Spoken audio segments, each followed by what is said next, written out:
Está no ar mais um episódio do Copacabana Talks.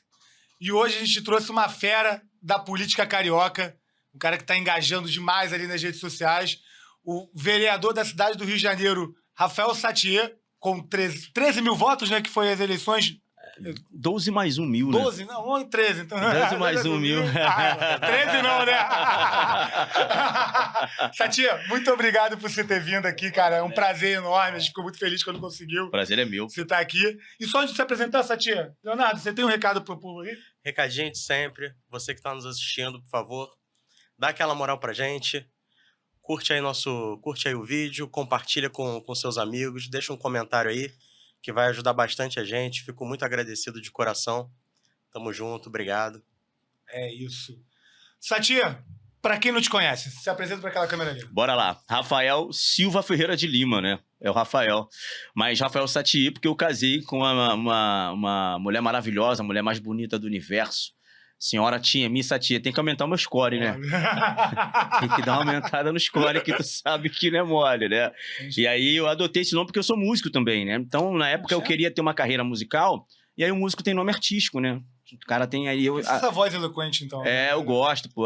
Isso é mais pelo pastor, porque eu tô na igreja ali e tal, fala pra caraca, aquela coisa toda. Mas, e daí eu adotei o nome Rafael Sattier, peguei o nome da minha esposa, pra questão da carreira artística. Inclusive, tem até vídeo meu no YouTube lá, quem quiser ver lá e tal. A galera às vezes fala, irmão, fui botar teu nome no YouTube e apareceu um maluco de dread, mano. Não, dread? Eu tinha dread, velho. Eu tinha dread. Caraca. Mano, eu tinha dread. Uma loucura, né? Aí teve, pô, cara, como assim? O pessoal da Pedra do Sal ia se identificar lá com você. Mas eu sou casado, cara, casado há 14 anos com uma mulher maravilhosa, Miss Sattier. Eu sou pai de um filho maravilhoso, que é o Emanuel Sattier. Emanuel. Eu sou pastor de uma igreja evangélica, sou pastor auxiliar, não sou pastor sênior, né, digamos assim, da igreja, o líder principal da igreja. Sirvo ali na mesma igreja mais de 25 anos que eu me converti ao evangelho. A gente está falando aí pelo meados dos anos 2000, me batizei no ano de 2022. Uma das melhores coisas que me aconteceu foi realmente conhecer Jesus e reconhecê-lo publicamente como o único e suficiente salvador da minha vida. Pô, cara, eu sou empresário, sou conselheiro de negócios da Associação Comercial aqui do estado do Rio de Janeiro. Eu sou autor do livro Capitalismo em a Favela, que é esse livro aqui, ó, em parceria com o Matheus Leite, com o prefácio do Paulo Cogos, nosso brilhante economista de São Paulo. Nosso Milei brasileiro.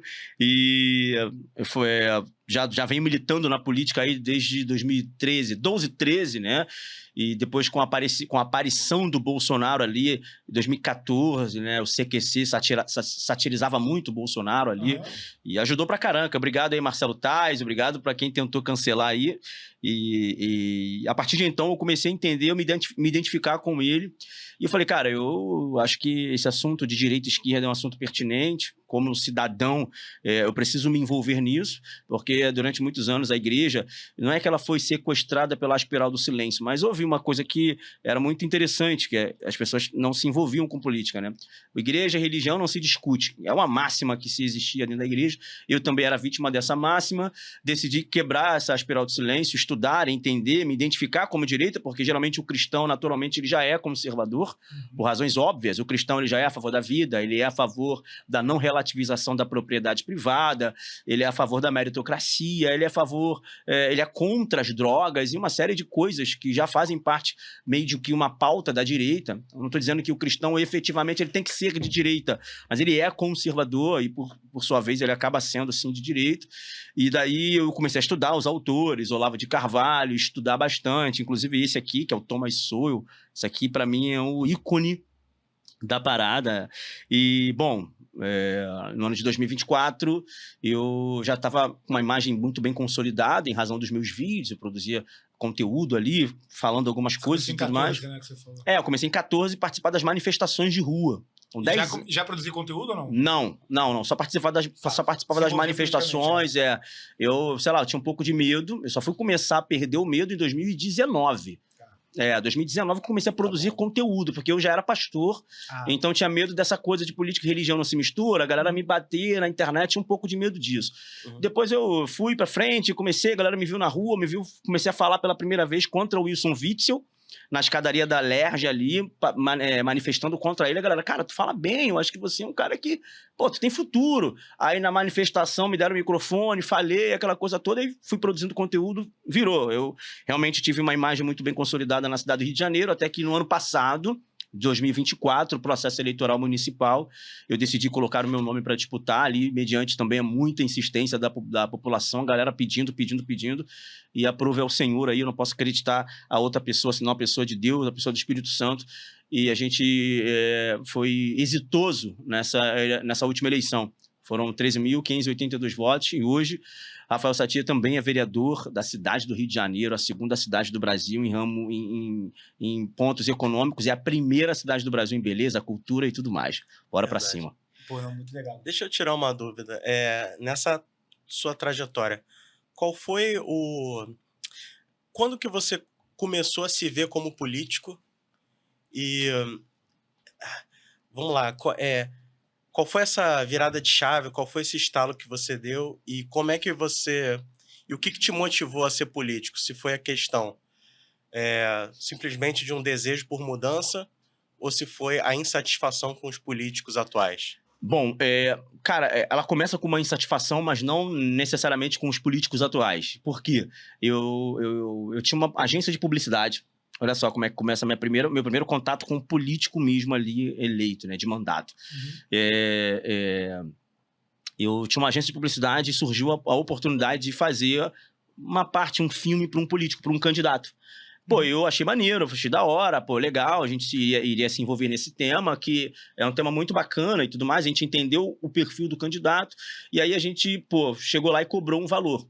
O cara pagou 40% do valor, nós entregamos o produto e o cara não entregou os outros 60%. Sendo que a expectativa foi grande, que eu investi nessa parada, aluguei equipamento e tudo mais. Então eu já fiquei... Essa é a regra número 1 da política, né? Você só recebe depois das eleições e se o cara foi eleito, Não, né? eu garoteei, fui garotar, fui cabaço na parada, entendeu? Mas, pô, querendo ganhar uma prata, acreditando na parada, eu não via aquele cara como um político, eu via como um cliente, igual eu atendo o cara do salão de beleza e tal. Achei que fosse o mesmo perfil de pessoa. Pô, meu irmão...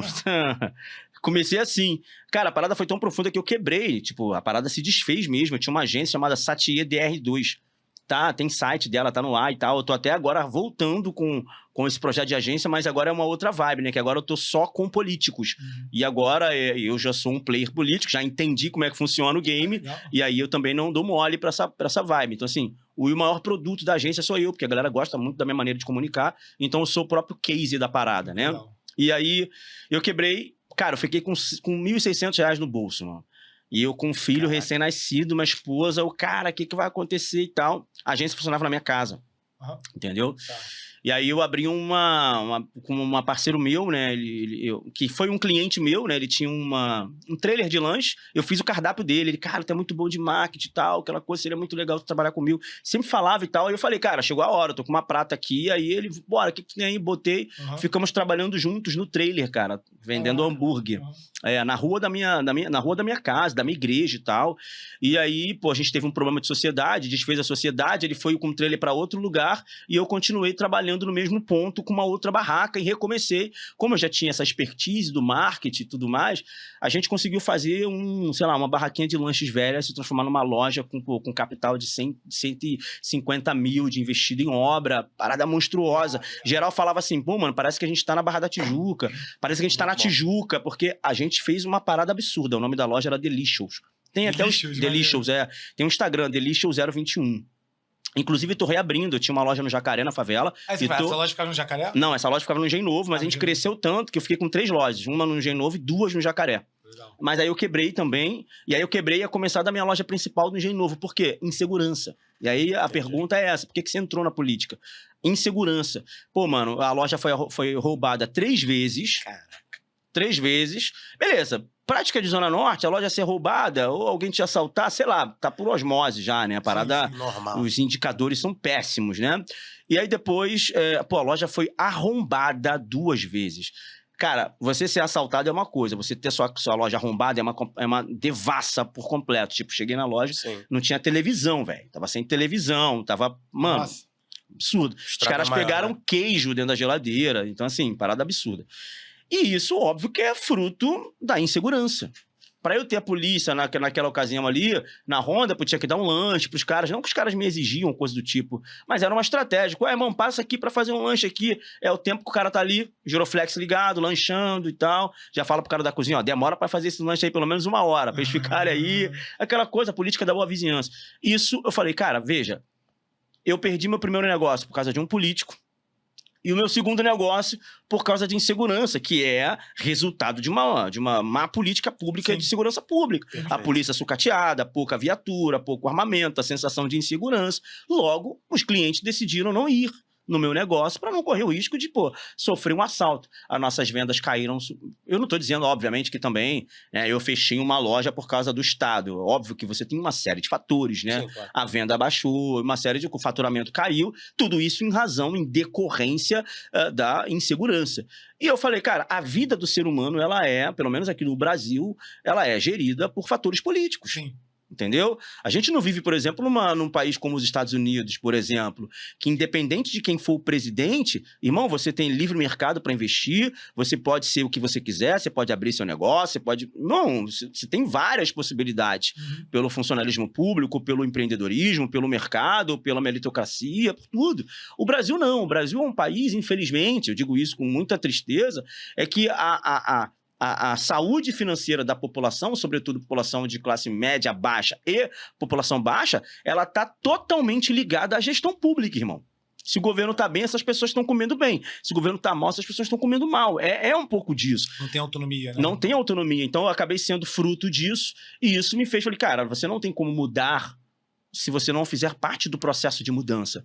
Tem muita gente reclamando, tem muita gente que só reclama, mas não faz alguma coisa para mudar. E tem uma citação de Madre Teresa de Calcutá, uma católica apostólica romana, embora eu não seja um católico, eu sou cristão protestante, sou evangélico, mas é muito pertinente a fala dela, e como diversos outros católicos, a única divergência que eu tenho como os católicos é uma divergência teológica, só isso. Sim, sim. O resto tá doido, nós somos irmãos em Cristo, inclusive.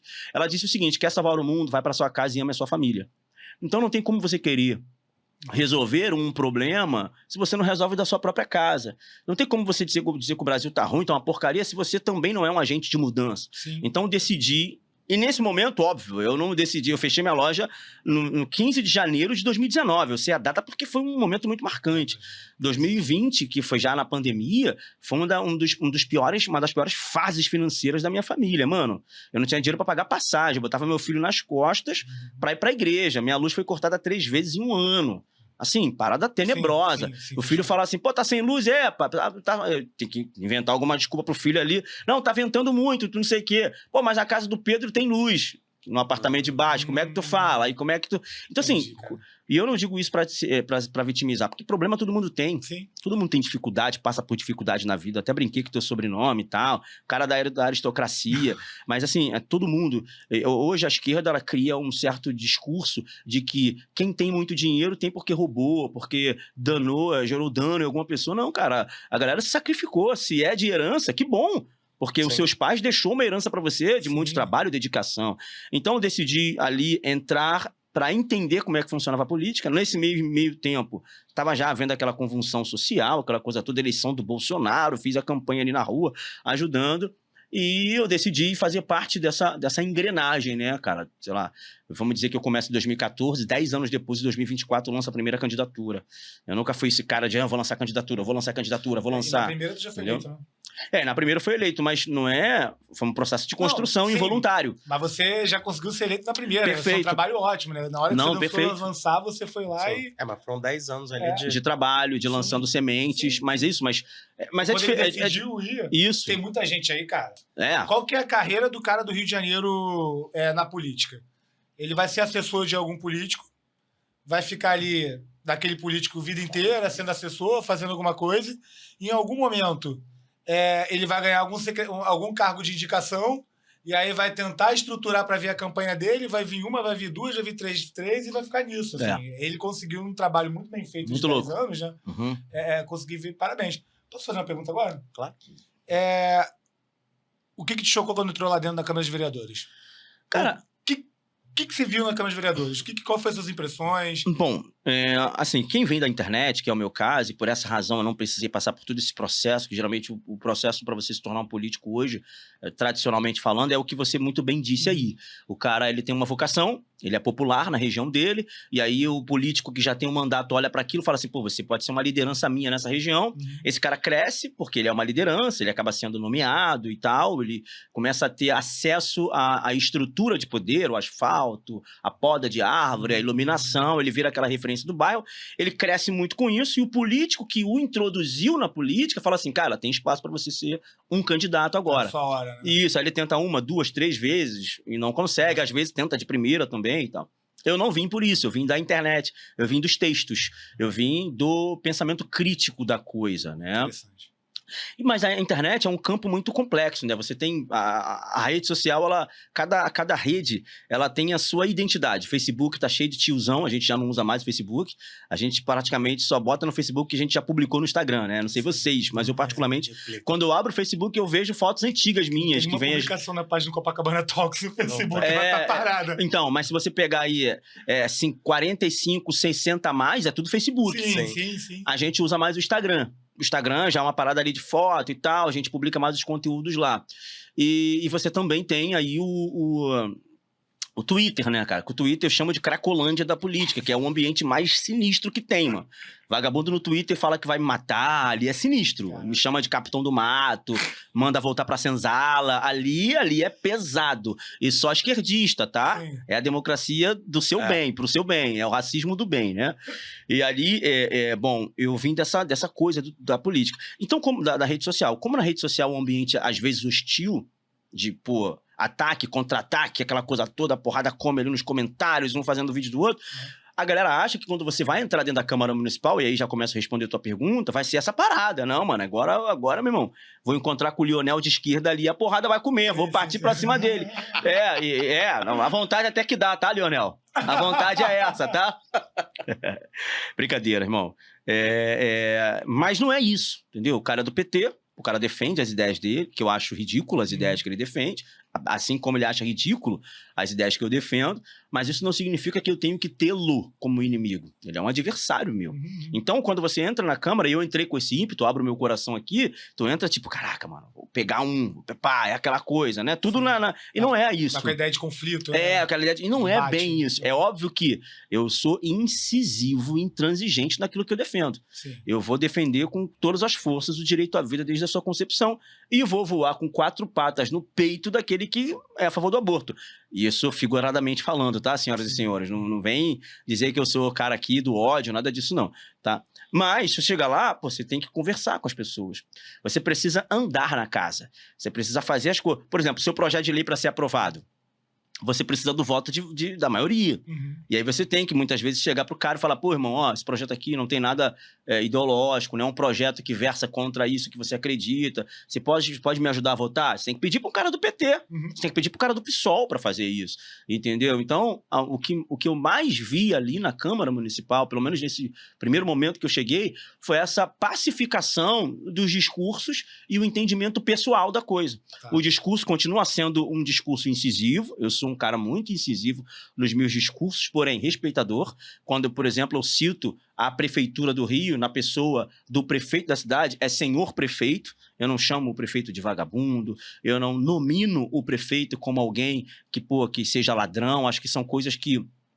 O prefeito tem uma família, irmão. Entendeu? Ele tem filhos. Que os filhos deles estudam dentro de uma escola e que se relaciona com outras crianças. Imagina, cara, alguém chegar pro meu filho e falar assim, pô, seu pai é um ladrão, pô. Não é ruim pro meu filho? Não seria extremamente decepcionante para ele? Então eu penso um pouco nessas coisas. Eu acho que a gente precisa humanizar as coisas e é por isso que eu fico chateado com a política da esquerda quando eu vejo o presidente Bolsonaro sendo totalmente injustiçado, né? Passando por um processo assim, cara, que, pô, horrível, injustiça, não poder falar com o próprio filho, estar preso domiciliarmente sem ser condenado, estar com uma tornozeleira eletrônica, o passaporte cassado, sem ao menos ter dado nenhum indício de que iria fugir. Então, assim, é minimamente estranho você ver um cara honesto, pelo menos não tem nenhum caso de corrupção confirmado, registrado no Bolsonaro, e você vê ele passando sobre isso. Então, assim, eu acho que a humanização ela é importante. Então, eu tento ser bem humano ali dentro do parlamento, sou muito incisivo no meu discurso, mas eu, cara, aperto a mão de quem tem que apertar, falo com quem tem que falar. Agora, tem pessoas ali na Câmara que não querem falar comigo, eu também não faço questão de falar com vocês. Desculpas. Então, tem gente que não tem diálogo. Eu tô cagando pra vocês. Tem gente que não tem diálogo, eu tô cagando pra vocês. Eu não compactuo. Se apertar a mão de vocês não significa que eu queira ser amigo de vocês. Eu não quero jantar com vocês, eu não quero frequentar a casa de vocês. Eu quero ser minimamente cordial e republicano, porque isso é ócio do meu ofício. Então eu vou chegar, vou falar, vou dar bom dia, boa tarde, boa noite, vou apertar a mão de vocês, ainda que algumas pessoas discordem que eu faça isso, mas isso é meu, é da minha criação. Minha mãe me ensinou a ter educação com as pessoas, a respeitar os mais velhos, a carregar as bolsas dos idosos, a levantar no ônibus para o idoso sentar. É isso, minha mãe me ensinou isso. Mas eu não quero comer com vocês. Então, assim, eu tô pouco me lixando para você que não quer falar comigo e vou defender os meus valores. Fui para isso que o eleitor me colocou ali. Bom, legal. Maravilha. Não, eu vou... Daqui a pouco a gente vai entrar nesse assunto do Bolsonaro. Querendo ou não, é o que tá rolando atualmente. Ele tá sendo julgado, né? Mas antes da gente entrar nisso, deixa eu te perguntar. Você... Dentre os seus projetos, qual é a sua principal pauta? Cara, minha principal pauta é a desburocratização do Estado. Tá. Hoje a gente tem um município do Rio de Janeiro, um estado como um todo. Quando eu digo estado aí, eu não digo o gestor da cidade ou o gestor do estado. Eu digo o estado como o ser invisível, o grande sócio do povo brasileiro. O maior sócio do povo brasileiro hoje é o estado, irmão. Você paga FGTS, INSS, você paga taxa de incêndio, você paga vigilância sanitária, você tem que pagar o alvará. Aqui no Rio de Janeiro, diga-se de passagem, é um dos mais caros do Brasil. Você vai comparar com Santa Catarina, é absurdamente menor. São Paulo também é absurdamente menor em relação ao Rio de Janeiro. Então, hoje, meu maior objetivo no que diz respeito ao meu mandato é desburocratização do Estado. É fazer com que o empresário, fazer com que o produtor, fazer com que aquele que gera riqueza tenha uma vida mais fácil para poder gerar riqueza. E eu digo isso porque as pessoas até falam, quando eu falo isso, pô, mas você veio da favela, tu quer defender o empresário? Pô, meu irmão, o empresário, o favelado só tem emprego porque o empresário está prosperando, meu Deus do céu. Ou é o governo que gera riqueza? O governo não gera riqueza. Meu salário vem do trabalho de vocês, pô. Entendeu? Meu salário como parlamentar vem do trabalho de vocês. Aí eu queria te complementar e perguntar, fazer uma pergunta em cima disso daqui. Quando a gente olha, o Rio de Janeiro ele se vende, quer dizer, se vendeu muito como capital da inovação, da tecnologia. Eduardo Paes está voltando com esse assunto agora, que quer que a gente traga startups e tudo mais. Cara, eu fui no evento do Thales Gomes lá no G4, fez aquela mentoria deles lá. Pô, muito bom. Assim, de todos os empresários que falaram com a gente lá, e as pessoas que foram palestrar, eram todos donos de startup, que já tinham feito a venda, já estavam já estavam consolidados já. Todos eram do Sul. Todos eram do Sul. Quando você vai olhar, o Rio, tipo, o Sul no geral, né? Porque Curitiba tem uma iniciativa, tem vários estados. Eles têm incentivos fiscais, eles têm uma série de incentivos que trouxeram essa galera para lá, a galera com capital intelectual. E, cara, o Rio de Janeiro tenta se vender com essa... vou fazer um parque ali no Porto, agora vai botar um negócio lá, mas essa parte que eu acho que eu vejo no Rio que é mais problemático. A gente, institucionalmente, é difícil, a nossa carga tributária é alta. Você pega a conta de luz, o ICMS daqui é um dos maiores do Brasil. E vai aumentar, tá? E vai aumentar. Ele quer aumentar. E vai aumentar. Então, o custo de oportunidade pro cara produzir no Rio de Janeiro é negativo. Perfeito. E aí, e outra questão cara, saiu recente esse mês, né, a questão de ondas de migrações no Brasil. Sim, eu sou filho de uma maranhense que veio lá do interior com um cara que era filho de colono italiano no interior do Espírito Santo. O Rio de Janeiro está com um movimento de egressos. As pessoas estão indo embora do Rio, cara. Assim, eu fico chocado que a gente não tá dando urgência nisso. Está acontecendo um êxodo carioca, irmão. As pessoas estão saindo daqui. Então, o que o Rio está fazendo? O que a gente... Bom, você começa com a questão dos incentivos fiscais, eu acho que passa por aí também, né? Quando eu tinha hamburgueria, eu tinha 12 funcionários e todo mês era uma luta, porque eu tinha que pagar uma série de... E óbvio, eu tinha prazer em pagar os meninos que trabalhavam ali, todos muito dedicados.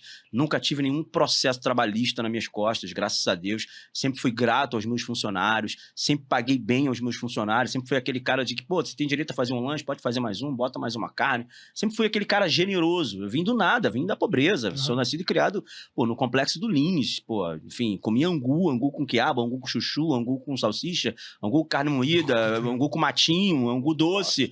Pô, é polenta. Pô, minha mãe até zoa. Meu irmão, não coma angu. Se você botar angu pra eu comer, eu não como. É trauma. Tá maluco, pô. Tá rindo? Vocês estão, seus branquinhos, riquinhos, estão rindo? Tô brincando, tô zoando aqui, pô. Pode ficar à vontade, pode rir. Não, porque meu pai comia na infância, ele gosta ainda. Não, tem gente que gosta pra caraca de uma polenta. Botou uma polenta na minha frente e fala, tá maluco, rapaz? Tinha polenta na hamburgueria? Não tinha. Polentinha frita, hein? Ele adora polenta. Minha mãe me zoa, cara. Se ela ver esse podcast, ela vai gastar. Porque, cara, a gente enjoou. Então, assim, vim do nada. Então, eu sei que muitas vezes o funcionário usava a refeição que ele tinha direito ali na nossa casa para poupar uma refeição de dentro de casa. Claro. Então, eu sempre fui isso, sempre paguei em dia meus funcionários e tudo mais, sempre dobrei o grau, pô, pagava hora extra quando a galera dobrava o grau comigo ali. Mas, cara, todas as vezes que ia pagar era um sofrimento, pô. Aí você tinha um contador para pagar também, um cargo do contador. Dependendo de quantos funcionários você tem, o salário do contador, os honorários deles, acaba ficando um pouco maior. Mesmo que você nunca tenha sofrido nenhum processo judicial, trabalhista, você tem que ter um advogado. É melhor ter e não precisar do que precisar e não ter, não é? Então, assim, era uma via crucis todas as vezes, era um sacrifício, além da questão da segurança. Sendo que passa pela questão do encargo, passa pela questão do custo Rio de Janeiro. Você tem um custo Brasil, né? Mas você tem um custo Rio de Janeiro. Tem custos a mais. O Rio de Janeiro você tem um custo a mais. Por que as indústrias estão saindo daqui do nosso estado? Indo para Santa Catarina, por exemplo, indo para São Paulo? Por que a capacidade intelectual nossa também está saindo daqui? Os nossos gênios estão saindo daqui. Eles não estão na PUC, eles não estão na FGV, eles estão indo para outros lugares. Ou ficam aqui para se formar e vão embora, entendeu? Sai do IBMEC, vai embora. 80% da minha turma não está mais morando no Rio. Não mora. Se fizer FGV, então... 80% da minha turma não tá no Rio. Esquece. Ou mais, tá? Se não for mais. Então, assim, os caras estão saindo daqui. Por quê? Porque não tem ordem, irmão. Eu acho que o problema principal do Rio de Janeiro é a segurança pública. E isso aqui, eu não tenho problema nenhum em dizer que isso também passa pela culpa do atual governo que está hoje, embora o Cláudio Castro, quando assume o governo do impeachment do Wilson Witzel, ele pega ali um problema seríssimo, que foi o problema da pandemia, que quebrou particularmente tudo. O Rio de Janeiro já vinha passando por um processo de recuperação fiscal, né? A gente ainda tá, né? Ainda tá, vai terminar agora, mas a gente ainda tá em processo de recuperação fiscal, tá? Então você pega o Wilson Witzel, que já não vem de um governo bom, pandemia, impeachment. Quando você tem um processo de impeachment, você tem um processo de queda de credibilidade de um Estado. Sim. As instituições, imagina, um empresário que quer vir para cá, investir para trazer a indústria dele para cá. Sei lá, vai abrir aí 1000 empregos. Pô, o cara tá vendo o governador do Estado sendo preso, irmão, por corrupção. Então, assim, cara... É surreal, entendeu? Então, isso é um problema no estado do Rio de Janeiro, passa por isso. O Eduardo Paz, por sua vez, ele gosta muito da questão... eu não quero ser politiqueiro com ele, nem clichê, mas quando você fica fazendo parques aqui, parques ali, parque ali, é muito maquiagem mesmo, né? É muito uma parada, tipo assim, as pessoas aqui estão felizes. Não estão, pô. Madonna... as pessoas não estão felizes, irmão. Você vai pra Copacabana, Princesia do Mar, pô, a gente tá falando, irmão, do principal bairro do Brasil. Sim. Não é ser clubista, não, tá? Eu sou carioca pra caraca. Mas roda o Brasil inteiro. E eu reconheço alguns lugares, quando eu olho pra Itajaí, por exemplo, falo, mano, eu moraria aqui fácil. Santa Catarina, Florianópolis, falo assim, meu Deus do céu, o que eu tô fazendo no Rio de Janeiro? Por que eu não nasci aqui? Tem Curitiba, a organização da cidade, absurda. Eu fiz um tour para conhecer a Guarda Municipal de algumas cidades. Então, fui conhecer em Curitiba, fui conhecer a Guarda Municipal de São Paulo, que para mim é mais estruturada, e fui de Belo Horizonte também. Aí, além de eu palestro viajando o Brasil inteiro, eu olho para alguns lugares e falo, é melhor do que o Rio. Mas veja, irmão, o Rio de Janeiro não foi só a capital do Brasil, irmão. O Rio de Janeiro, ele foi a capital do Império Português, meu parceiro. Brasil, Portugal e Algarves. Cara, Dom João VI governou a jossa toda daqui, entendeu? A primeira universidade da América Latina foi aqui. que se transformou na UFRJ, mas eu esqueci agora o nome, o nome dela, antes de ser Universidade do Brasil. Universidade do Brasil. Universidade do Brasil. Universidade do Brasil. Tanto que o emblema da UFRJ ainda é um emblema que remete ao Império. Entendeu? A República, ela deixou, né, esse elemento ainda. Posso pegar um gancho que você falou? Deve. Cara, indo nessa sua linha, eu já ouvi muita argumentação que no Rio de Janeiro, esse é o maior problema do Rio de Janeiro versus São Paulo. A gente tem uma cultura de capital, de funcionalismo público, de querer fazer concurso público, versus São Paulo, que teve que se virar do nada, no meio do nada do país ali. E fez acontecer. Né? Que isso atrapalhou a gente hoje no final do dia, porque o carioca hoje... Enfim, é um dos estados mais esquerdistas, né? Tanto que, cara, o Bolsonaro foi o primeiro na capital a ganhar do PT numas eleições, assim, presidenciais. Nunca na história o PT, por mais que tivesse perdido as eleições lá no Rio, a gente... Então, eu sinto que o Rio de Janeiro ele foi muito ligado aí, além da arte também, na Globo ter sido aqui. Eu acho que a arte influencia muito. A gente tá nesse polo visual aqui, mas eu vejo que a gente... É isso, entendeu? A gente... tem problemas por conta de ter sido capital, o Império. O carioca, ele é difícil. Cara, ônus e bônus de ser capital. Ônus e bônus. Eu acredito que a gente nunca deveria ter perdido a capital. Bom, isso também é outro ponto que... Concordo. Pô, você vê um presidente da República saindo do Palácio do Catete, manda um corrupto, pede pro Lula sair do Palácio do Catete andando pra comer um pastel. Vagabundo arrebenta com ele em 3 segundos. Não tem como. Mas tá lá em Brasília, irmão. Cara, vocês já foram em Brasília? Já. Mano, que lugar inóspito. Não tem marquise. Não tem calçada. Não tem esquina, né? Não tem esquina. Tipo assim, mano, uma parada, mano, absurda. Eu vou a Brasília, sei lá, eu tô indo praticamente 2, 3 vezes ao mês naquele lugar. E não é nada contra o brasiliense, evidentemente. Mas, cara, tá distante. A parada, tu se sente longe do povo mesmo, sabe? Então, o Rio de Janeiro, em primeiro lugar, não deveria ter perdido o status de capital. Primeiro pela localização geográfica, primeiro pela história. O Rio de Janeiro foi a capital do Império. Aqui que nasceu o berço intelectual do Brasil. A civilização latino-americana, ela nasce daqui, irmão. Pô, ela nasce daqui. Então você tem a questão linguística. O Rio de Janeiro foi fundamental para a proteção da língua portuguesa dentro de um país continental, num continente todo hispânico. Você já parou para pensar nisso? Sim. Que de ponta a ponta é hispânico e só o Brasil fala português? Isso aí é a defesa dos nossos valores. E essa defesa veio do Império, que estava situado onde? Na cidade do Rio de Janeiro. Então, quando você olha a Biblioteca Nacional na cidade do Rio de Janeiro, o Teatro Municipal... Cara, o conto histórico, a própria música, a cultura do Brasil, ela é a cultura do Rio de Janeiro. Não, me desculpa, não é questão de xenofobia, mas você vai perguntar para o americano, ele não quer saber do berimbau e da capoeira. Ele não quer saber da Avenida Paulista. Eu tô aqui na Avenida Paulista, tem 5G. Pô, tá maluco. 5G. Caraca, os caras estão cagando pra isso. Carro elétrico, eu tenho um painel de LED aqui. Pô, caraca, nada a ver. Não é isso que os caras querem ver. Agora, quando os caras estão pousando no Santos Dumont, ouvindo uma bossa nova, que é criação nossa. Sim. Nossa, Tom Jobim, Vinícius de Moraes e tantos outros. Toca no mundo inteiro. Samba de Noel Rosa. Não, toca no mundo inteiro. Frank Sinatra, que é um dos maiores intérpretes da música mundial, cantou Garota de Ipanema em Nova York. Então, assim, cara... O que o Rio de Janeiro era e o que ele deixou de ser da década de 60, 50 para cá, depois do regime militar, da ditadura militar, né, para mim o melhor governante do Rio de Janeiro foi o Carlos Lacerda, que hoje eu tenho como referência. Se um dia Deus me permitir ser chefe do executivo, eu quero aplicar... Por quê? Me explica um pouco do governo dele. Porque ele foi para além do seu tempo, foi um conservador, foi um cara que realmente colocou o estado da Guanabara, não no mapa do Brasil, evidentemente, que já era bem conhecido, mas que bateu de frente com os militares, porque os militares, quando decidem ascender ao poder, eles falam, beleza, vocês querem realmente combater a questão do comunismo que está chegando, bacana, a corrupção, ok, mas existe um prazo. E aí, quando o Lacerda percebeu que eles não cumpririam o prazo, meu irmão, o Lacerda foi pra dentro.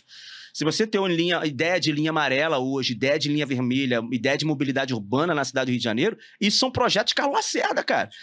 Tá ligado? Tudo que o Rio de Janeiro tem de infraestrutura não são desses governos modernos. Dos últimos 30, 40 anos. Esquece esses caras. Sim. Entendeu? Tudo que o Rio de Janeiro tem de infraestrutura, a começar da Ponte Rio-Niterói, que é uma obra de infraestrutura assustadora. Tem amigos meus paulistas, cara, que quando vêm no Rio tomam um susto com a ponte Rio-Niterói. Porque eles veem no filme ou coisa do tipo assim, em novela, eles acham que é uma ponte mesmo, que tipo, que liga de um bairro pro outro. Quando eles veem a parada, irmão, tipo assim, pra gente que anda aqui o tempo todo, a gente nem liga mais pra isso. Mas, cara, é uma parada tipo China, irmão. Uma parada tipo China. É a de Lisboa lá, que são 12 e poucos quilômetros, que é mesmo que Niterói, e tem a da China. Tem a da China. Também. Não, ali os caras estão ligando um continente ao outro. A China os caras têm tem que ser estudado. Então, assim, eu olho pro Lacerda como esse cara que tinha uma visão para além do alcance. O processo de desfavelização do Rio de Janeiro é por Carlos Lacerda. Ele tira uma favela aqui, agora eu esqueci o nome da favela, aqui na Centro-Zona Sul, já indo pra Zona Sul. É da Lagoa, que é a... Caralho. Cara, eu esqueci. É a da Lagoa, não é? Não é na Lagoa. Acho que ele é aqui perto já de Copacabana, saindo de Botafogo, entrando em Copacabana. Tinha uma favela ali, bizarra. Não, é ali onde é o parque na Lagoa ali, no parque... Parque Lage? Parque do Cantagalo? Não, cara, em frente ao posto, ele saiu do Corte Cantagalo, assim, do seu direito é aquele parque lá. Aqui não é Cantagalo, não. Bom, o cara conseguiu desfazer a favela. Eu não tô falando de matar favelado, nada disso. Mas ele já entendia que o processo de favelização ia ser um processo danoso pro Rio de Janeiro. E olha como nós estamos hoje. Mas aí ele não deu a solução ideal também, né? Porque aí ele... Cara, não deu a solução ideal pelo tempo que vivia, porque você tem uma distância geográfica muito grande das pessoas que foram... Eu não sou contra, não. Eu tô pensando porque eu acho tá que certo. No final da... É porque você tem, por exemplo, gente que foi ali pra Cidade de Deus, você teve gente que foi pra outros lugares. Mas é uma questão de mentalidade, entendeu? É óbvio que quando você tem um processo, um projeto de mobilidade urbana, ele tinha no projeto dele de mobilidade urbana que essas pessoas tivessem acesso ao centro da cidade. Entendeu? Ele tinha esse... Tanto que a linha vermelha é um pouco disso. É a conexão da Baixada Fluminense com o centro da cidade do Rio de Janeiro. A linha amarela é um pouco disso. Saindo do extremo zona oeste, porque hoje, beleza, Barra da Tijuca é aqui, é ali. Mas, pô, há 30, 40 anos atrás, mano, era mato, era mangue aquilo lá, né? Então, a própria linha amarela também, né? É a linha amarela. Então, assim, essa questão de coloração. Então, hoje o Carlos Lacerda, ele, pela intelectualidade, jornalista, poeta, monstruoso, o cara intelectual, e um cara pulso firme, corajoso. Então, o Carlos Lacerda é uma pessoa que me chama muita atenção. Então, tudo que a gente tem no Rio de Janeiro, para finalizar, que tá longa a minha resposta, tudo que a gente tem no Rio de Janeiro hoje, de infraestrutura, ou é obra dos antigos, ou é a obra da natureza, irmão. Ou foi o Eduardo Paz que lançou o Parque Pão de Açúcar, entendeu? O Morro do Corcovado é obra do prefeito. Então, assim, as pessoas vêm pra cá pelo quê? Por isso, cara. Copacabana, quem fez isso virar o que virou? Você tá entendendo? Mas sabe um projeto que deu muito errado do Eduardo Paz, que eu gosto? É a ciclovia. Deu errado? Não, porque teve aquelas pessoas que morreram, né? Foi e aí eu achei até ele errado, porque ele foi na TV e falou que se arrependeu de fazer. Porra, não era pra se arrepender. Arrependeu de fazer errado. Mas aquele negócio ali... E aí eu quero te fazer uma pergunta. Se você tivesse... Quando você assumiu o executivo do Rio, que é questão de tempo... Caraca. Quando você for nosso prefeito... que projetos de infraestrutura você faria pro Rio? O que o Rio de Janeiro sente falta hoje? Bom, cara, eu acho que um grande problema do Rio de Janeiro hoje é a mobilidade urbana, né? A gente sofre de um dano de mobilidade urbana muito grande, né? Então, hoje você tem, por exemplo, o centro da cidade do Rio de Janeiro morto, justamente em razão de um processo de mobilidade urbana mal pensado. Se hoje você tem o Reviver Centro, que é uma coisa que o senhor prefeito Eduardo Paz ele se vangloria muito por isso, nós estamos revivendo o centro, olha como o centro está voltando a crescer de novo. Ué, você está revivendo aquilo que você mesmo matou, pô. O VLT é um baita projeto, bonito, bacana, parece que você está em Zurique, na Suíça tá na e gringa, tal. né, Parece que você está na gringa e tal, mas, cara, com prejuízo anual absurdo, porque ele não se paga. Ele não se paga? É óbvio que não se paga, pô. Tu acha que é o que... Pô, toda vez que tu olha pro VLT, ele tá vazio. Isso é um ponto. Ali no trecho da Rio Branco, Central do Brasil, aí você tem um pouquinho de movimento. Mas tu vai pegar o caminho do Porto, tá vazio. Santos Dumont, tá vazio. O Carioca não tá indo pro Santos Dumont de VLT. Apesar que eu faço isso, né? Eu saio do aeroporto, pego o VLT e vou pra Câmara direto e tal. Eu gosto de usar transporte público. Acho maneiro. Inclusive, eu acho que o Rio de Janeiro tem uma das melhores malhas de transporte públicos do Brasil. Pra mim é. Você tem barca, você tem metrô, você tem trem, você tem VLT, você tem BRT e tem um ônibus tradicionalzão. O problema é a mobilidade, é a falta de pensamento de construção e infraestrutura a longo prazo. Por isso que eu falo de Carlos Lacerda. É você não precisar fazer o que ele fez, uma obra monstruosa, não tinha densidade populacional, não tinha veículo para tudo isso, mas o cara fez pensando no que poderia ter lá na frente. Entendi. Enquanto o prefeito da cidade do Rio de Janeiro, o senhor prefeito Eduardo Paz, ele rasga o centro financeiro da cidade, que é a Avenida Rio Branco, centro financeiro, que tem lojas com preços que valiam um absurdo ali. Imagina o dono de uma loja, irmão, que veio de herança familiar aquela loja ali. que pô, valia, sei lá, 1 milhão, 2 milhões. Aí passando milhões de pessoas ali por dia, comendo, consumindo. Imagina passar um VLT ali, que vai parar de passar ônibus e vai reduzir, sei lá, em 70% o número de carros ali naquela região. Sim. Cara, isso mata o comércio. Pega a Rio Branco de 20 anos atrás. Mano, era Wall Street, irmão. Era nego comendo salgadinho, era na rua, restaurante, aquele movimento, loja de roupa. Todo mundo vendia, todo mundo comprava, todo mundo crescia financeiramente e economicamente. Praticamente, para um cara começando um negócio, era praticamente impossível abrir uma loja na Rio Branco, pô. Sim, sim. Entendeu? Era impossível, entendeu? Era o sonho do cara, né? Era o sonho do cara, né? era o sonho. Eu lembro que quando eu era moleque, Chegar ali naquele ponto. eu ia no centro da cidade pô, na nossa época, né? Talvez vocês também, né? Ir pro centro de cidade era motivo de botar calça, né? Porque adolescente não quer usar calça, né? Sim, é bermuda, não é isso? Verdade, então tem que botar calça, né? A gente tá indo pro centro da cidade, não é isso? Pô, vamos pro centro, vamos botar uma calça e tal, tira o boné, pô, aquela coisa toda, tem que ir formal. Cara, por quê? Porque era sinônimo, esse boné, obrigado pelo presente que vocês me deram aí, podcast. Obrigado pelo... Pô, vou entrar nesse assunto do fora Moraes, né? Pode chamar... Não fizeram fora Lula? É democracia falar fora Lula? É democracia falar fora Bolsonaro? Não é democracia falar fora Moraes? Por que a gente tem um medo de falar fora Moraes, viu? Porque a gente vive numa ditadura. Mas beleza, talvez a gente vai entrar nessa pauta. Mas é simples. Pega aqui essa câmera aqui, bota pra mim aqui. Vamos lá. Dizer fora Lula é democracia? Sim. Dizer fora Bolsonaro é uma democracia? Sim. Dizer fora Alexandre de Moraes não é uma democracia?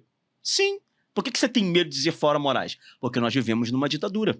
Porque se nós não estivéssemos numa ditadura, você não se constrangeria com o meu boné. Eu ando na cidade do Rio de Janeiro com boné e todo mundo me olha. Uns aplaudem, outros viram cara e outros ficam com medo. Com medo por quê? Eu posso falar fora Lula, que é o chefe do executivo. Eu posso falar fora Bolsonaro, que já foi o chefe do executivo. E eu não posso falar fora Alexandre de Moraes, que nem é o chefe do judiciário. Tá longe de ser. Não tem nenhum notório saber jurídico para ser. Brincadeira, né, senhores? Estamos numa democracia. Mas voltando. Então, assim, se um dia Deus me permitir, que é uma coisa que eu não quero, ser prefeito da cidade do Rio de Janeiro, porque eu acho que o meu perfil... Você não quer? Eu não quero, porque o meu perfil é legislativo, cara. Eu acho que o meu perfil é falar. É o meu perfil, mas falta quadro qualificado para ter de prefeitura. Eu realmente faria um projeto de mobilidade urbana. Tranquilo. Eu faria um projeto de mobilidade urbana. Um projeto que realmente valorizaria ou valorizasse aí o empresário, né, a desburocratização do Estado, a questão da segurança pública. Não dá pra ficar com essa coisa de segurança do Estado, eu sou prefeito. Não, mano, senta na mesa igual adulto e fala assim, o que a gente pode fazer pra limitar o poder do tráfico de drogas? Cara, os caras estão avançando. Antigamente era uma questão restrita a uma favela. Restrita. Quem quer comprar, que suba a favela. E era restrita. Não estou dizendo que os favelados merecem ter aquilo lá. Mas como você tem difícil acesso à polícia, como o Rio de Janeiro ele tem uma geografia bem complexa, com muitos morros, que é a beleza da cidade, inclusive, mas também acaba sendo a oportunidade para que se construa ali as favelas e, em decorrência disso, o tráfico. É difícil você entrar nas vielas, por exemplo. Eu sei que é complicado, mas alastrou. Você tem bairros, por exemplo, como Costa Barros, Cordovil, cara, que é o bairro todo dominado. E para além do tráfico, hoje você tem os serviços, né? Você tem o gás que você compra, você tem a internet que você tem que usar dos traficantes e tudo mais. Então, assim, o Rio precisa de um choque de realidade na segurança. A bandeira do Brasil, embora eu não concorde muito com a frase ordem e progresso, porque ela é uma frase de origem positivista, que derrubou, inclusive, a monarquia, derrubou o império na covardia, na ajudaria. Essa foi a maior ajudaria que a gente viu no Brasil, a maior covardia de 15 de novembro de 1889. Essa proclamação da República, essa foi o golpe. Esse foi o verdadeiro golpe que o Brasil sofrera. O cara que assinou lá, esqueci o nome do cara ali na Central do Brasil, que assinou, foi o Peixoto, não, foi o... Marechal Deodoro da Fonseca. Que assinou lá a democracia e derrubando na covardia o brasileiro mais digno e mais inteligente de toda a nossa história, que foi Dom Pedro II. Esse foi o melhor brasileiro de toda a história. Na covardia, destituíram o cara do poder, o cara que já vinha libertando os escravos de maneira gradativa com a lei do sexagenário, a lei do ventre livre, uma série de propostas legislativas para você ir desmamando, porque ele pensava que é o seguinte, não dá para você fazer uma abolição de uma hora para outra, como é que o mercado vai reagir e como é que os pretos vão sobreviver? Então, ele começa com a lei do ventre livre, ou seja, se você... A partir desse momento, é filho de escravo. E se você tem um filho, o seu filho, ele vai nascer livre. Ele não é escravo mais. Então essa é a lei do ventre livre. A lei de sexagenário, que a partir de um determinado momento ele deixa de ser escravo. Enfim, a covardia, né, do positivismo e da república, né, decidiu tirar aí, depor o nosso imperador. Não que eu seja monarquista, tá? Não que eu seja você não é monarquista? Não, eu não sou monarquista, mas eu olho pros aspectos da monarquia e tem muitas coisas que eu... Tudo que a gente... saudade da monarquia. Tudo que a gente tem como Brasil hoje, eu já falei pra vocês, a nossa barreira linguística, a nossa extensão territorial. Tu acha mesmo que se fosse o governo democrático desses caras banana, a gente ia ter um país desse tamanho, irmão? Não, a gente é gigante. A gente é os Estados Unidos daqui, dessa parada aqui, irmão. A gente que determina a política externa aqui. É o Brasil, irmão. Não, e quando você vai olhar o nosso mundo ocidental... Desculpa aí, cara. Não, tá doido. Muitas partes foram... Quer dizer, boas partes dos países são monarquias ainda. Você vai à Europa inteira, ali é monarquia. Sim. Você vai pegar muito lugar e ainda é monarquia. Assim, sim, né? você tem a Inglaterra. As pessoas confundem democracia com monarquia, não tem democracia, mas enfim, tem tipos de monarquia. Exato. Também, porque teve a monarquia absolutista da França, que foi danosa e tudo mais. Mas logo em seguida teve o desastre da Revolução. Não, mas eu entendo isso. Assim, eu acho que a família ela não está ali para poder gerir o país, mas eles estão ali para poder, talvez, cuidar da moral dos costumes ali, claro. E das decisões do país. Né? Sim, você tem a monarquia inglesa, que ela tem um protagonismo muito menor do que sempre foi, do que sempre teve, mas é respeitada, pô. Claro. São respeitados. Você tem a monarquia da Espanha, você tem várias monarquias. É porque elas não são famosas como nos tempos da monarquia. Sim, você nem sabe que são um país de monarquia. Exatamente. Eu fui na Espanha recentemente, do nada passou uma comitiva, não, é o rei da Espanha. Eu falei, tem rei nesse troço? Eu falei, caraca, é o rei da Espanha. Então, assim... O próprio Japão, né? O Japão, cara. Holanda também, cara. Sabe o que é isso? Respeita os seus antepassados. Aqueles que construíram a história, irmão. Chotaram o imperador Dom Pedro II, que falava mais de 10 idiomas. Era aí... Muito culto, inteligentíssimo, nossa. Cara, ele foi um expoente da fotografia. Uma das fotos mais famosas do Egito, das pirâmides do Egito, foi ele que fez, pô. Foi ele que fez, entendeu? Um cara que era a favor da liberdade de imprensa, porque faziam muita charge contra ele e contra a família real. E ele deixava, ele falava assim, ó, imprensa se combate com a imprensa. A favor da liberdade de liberdade de expressão. O que a gente conhece aqui como Mata Atlântica... a Floresta da Tijuca e tudo mais, ele comprou com recursos próprios do empréstimo no Banco Europeu. A visão de sustentabilidade do cara, de preservação do meio ambiente do cara. Olha o que fizeram com o cara. Ele reflorestou, né? Porque ele reflorestou. A época, você sabe, né? Tava tendo desmatamento, a galera ele reflorestou, né? E você sabe como o Dom Pedro II morreu, nosso maior imperador? Não. Morreu de depressão, irmão. Caraca. Dom Pedro II morreu de depressão na França, porque foi expulso do país onde ele nasceu, cara. Isso é absurdo. Um absurdo o que fizeram com a nossa história. Então, é um tema positivista, a ordem e progresso. Mas antes do progresso precisa ter ordem. Então o Rio de Janeiro precisa de um choque de ordem, irmão. Choque de ordem. Você tem que... Bota o exército, sei lá, meu irmão. Federaliza de novo. Eu fico com medo da gente não ter mais solução, cara. Quando você... A coisa tá indo pra esse lado. Ué, quando teve o G20 aqui, você não viu um anfíbio aqui na Praia do Flamengo? Sim. Bota um anfíbio, pô. E não é ditadura, não. É Rio de Janeiro. Vamos ter que resgatar o... Sabe por quê, irmão? O Rio de Janeiro é o coração do Brasil. Se o coração do Brasil tá ruim, se o coração do coração do ser humano tá ruim, o corpo todo fica ruim. Cara, não adianta São Paulo. Não adianta São Paulo, irmão, vender com startup, com inovação, com tecnologia. Não adianta o Centro-Oeste vender soja, vender gado, vender carne. Não adianta o Sul exportar a startup e tecnologia. Não adianta, irmão. O Rio de Janeiro é o coração dessa jossa. É aqui que a coisa acontece. Se esse lugar não está bem, o Brasil não fica bem. E eu ouso dizer que parte do problema que o Rio de Janeiro sofre também é culpa do Brasil. Sim. O Brasil, não é que eu quero ser um cara globalista, né? Mas o Brasil, o Rio de Janeiro, ele é a responsabilidade de todos os brasileiros. As pessoas têm que olhar para essa cidade e falar assim, mano, tem que ficar bem aquilo ali. Tem que ser exemplo. Eu venho de avião pra cá de tempo todo, e esse último voo, todas as vezes eu vejo isso. Quando eu vejo a aterrissagem no Santos Dumont, eu fico ouvindo a galera em volta.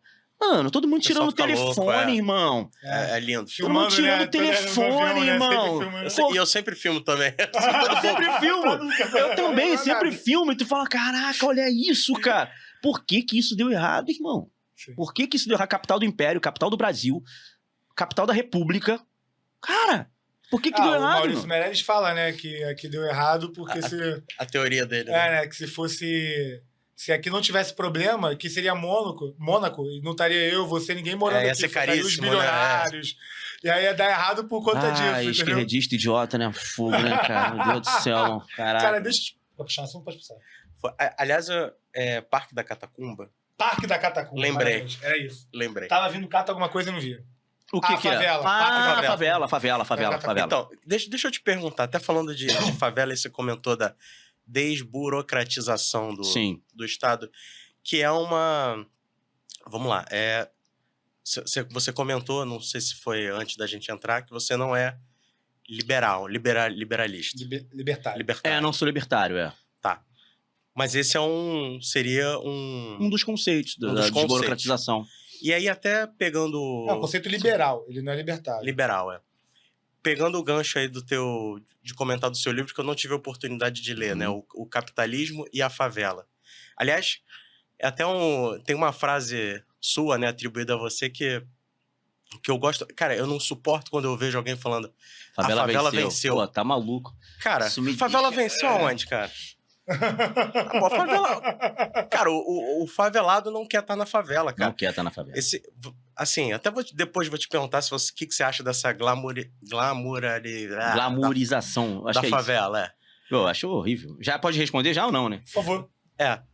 Antes disso, como é que você quer trazer esses pensamentos libertários para a realidade da favela, que, cara, muitas vezes o cara não tem nem saneamento, e aí depois você responde aí sobre glamourizar a favela. Não, mas ao final da tua pergunta... Como é que economia pra galera? Mas o final da pergunta responde, e eu acho que é muito mais fácil do que se imagina, porque ele não tem saneamento básico justamente pela falta de liberalismo econômico. Entendeu? Ele não tem a água caindo todos os dias na casa dele, porque tem muitas favelas que a água cai segunda, quarta e sexta, e é por essa razão que quando o helicóptero sobrevoa, você vê muito pontinho azul, que são as caixas d'água da Forte Leve. Tô fazendo até uma propaganda aqui da Forte Leve. Ó. É verdade, você viu. As caixas d'água ali em cima são os pontos de armazenamento, porque vai cair água segunda, mas terça não cai. Se ela não tiver uma caixa d'água lá, meu filho, ela não lava roupa, ela não faz comida. Tem um caminhão-pipa, não tem como subir lá. Esquece, não vai levar água. Tem muitas favelas que estão... Então é justamente a ausência do capitalismo. Eu não sou libertário porque o libertário ele é liberal total. Então ele é a favor da liberação das drogas, do aborto. Ele entende que o ser humano ele está livre para fazer o que ele bem quiser. E, bom, do ponto de vista até mesmo cristão, bibliograficamente falando, o Senhor Deus nos deu para um homem um livre-arbítrio.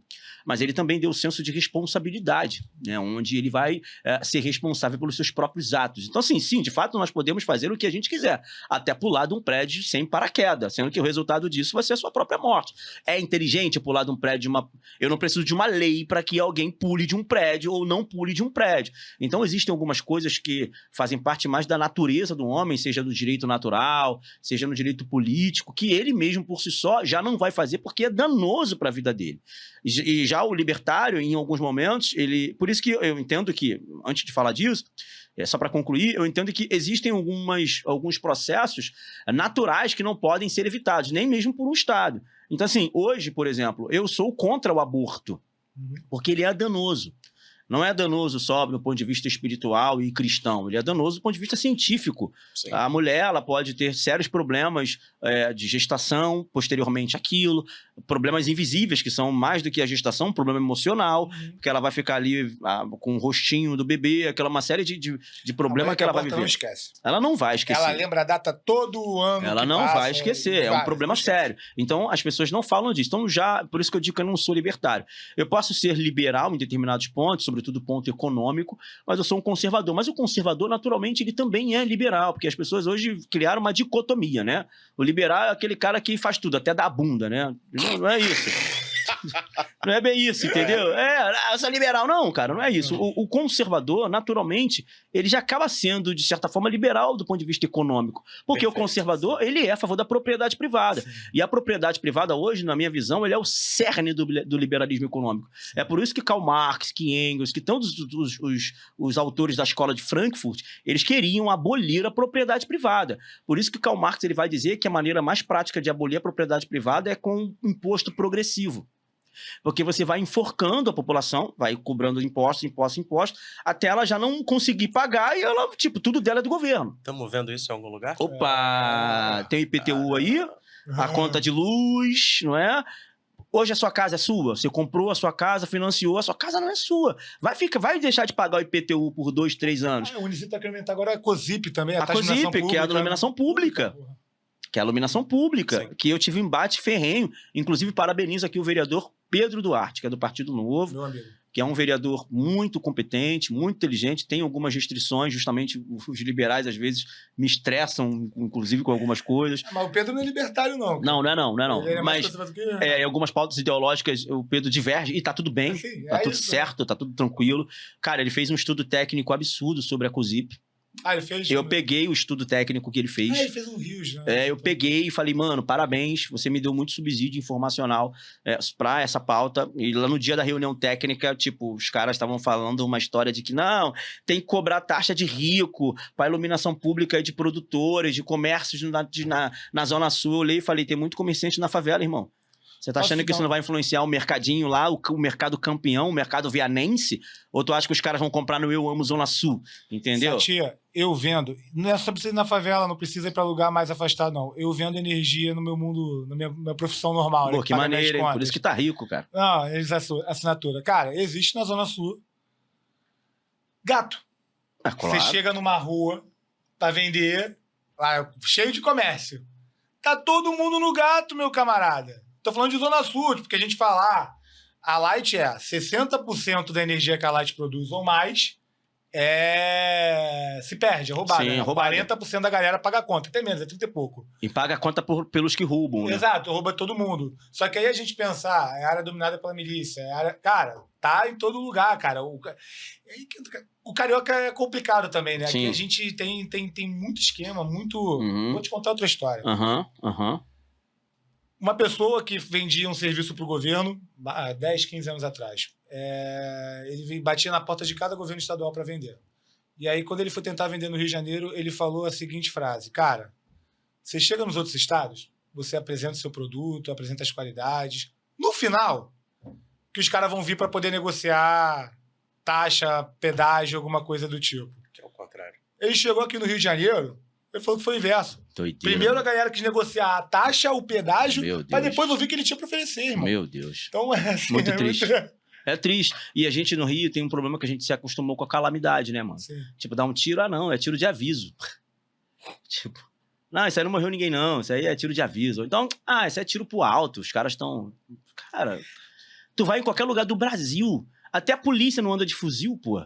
Exato. Entendeu? Então, assim, é muito triste. Então, voltando aqui à pergunta sobre essa questão do liberalismo e tal, e da desburocratização do Estado como pauta, eu entendo que é possível, sim, a gente desburocratizar e como a gente vai trazer isso para dentro da favela e regiões periféricas, que foi o que você falou, né? E é o cerne do meu livro. O livro O Capitalismo e a Favela, eu vou falar sobre como as pessoas empreenderam dentro da favela. Tá legal aí. Como as pessoas empreenderam dentro da favela. Um dos principais exemplos aqui é a senhora Roseli Conceição da Silva, vulgo minha mãe. Que maneiro. Ela tinha uma estratégia muito interessante, né? Ela é mãe solteira, 5 filhos, 4 homens e uma mulher. Os meninos tudo doido pra fazer merda, que é mente vazia, oficina do diabo, tá na favela, tá de bobeira, vai se envolver com quem não presta, vai fumar maconha, vai se envolver na boca. Então a minha mãe, dona Roseli, para que a gente não corresse o risco de se envolver, o que ela fez? Ela vendia pão, vendia pizza, trabalhava em casa de família, uma série de coisas. Ela comprou pra gente um videogame, cara. Que é um produto do capitalismo, pô. Sim. O videogame foi criado no Camboja. Entendeu? O capitalismo, né? O Japão, os Estados Unidos. Ela compra um videogame pra gente, E a gente fica agora entretido dentro de casa. E depois de, sei lá, uns 6, 7 meses, ela compra uma TV de plasma, né? Na época era plasma, né? Lembra? Sim, lembra. Pô, gigante. Imagina jogando, PlayStation 1 naquela TV. A gente virou o cracudo do videogame, não saía de casa, irmão. E deu certo pra caraca. Então o capitalismo salvou minha família. É óbvio que depois que a gente cresce, os meus irmãos têm escolhas distintas. O meu irmão vira traficante, morre no tráfico de drogas. O outro irmão meu decide virar assaltante, tá preso hoje. Eu tenho um irmão preso. E eu sou vereador da cidade do Rio de Janeiro. São 3 destinos nas mesmas famílias, que todo mundo comeu o mesmo arroz, o mesmo feijão, o mesmo angu. E cada um decidiu tomar decisões diferentes. Mas eu nunca responsabilizo os meus pais e a minha mãe por isso.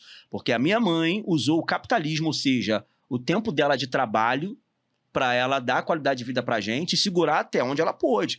Minha mãe não tem mais responsabilidade sobre nós depois que a gente vira maior de idade e decide viver a nossa vida. Então, Roseli Conceição da Silva, guarda o nome da coroa. Legal. Guerreira, sinistra. Hoje ela tem um apartamento dela, vive a vida dela, maneiro. O capitalismo salvou a gente. O capitalismo, por intermédio do bens e consumo, que é um termo mais técnico, né, que a gente não vai entrar na favela para falar sobre esse tema, salvou. Então, o capitalismo e a favela, eu conto um pouco disso.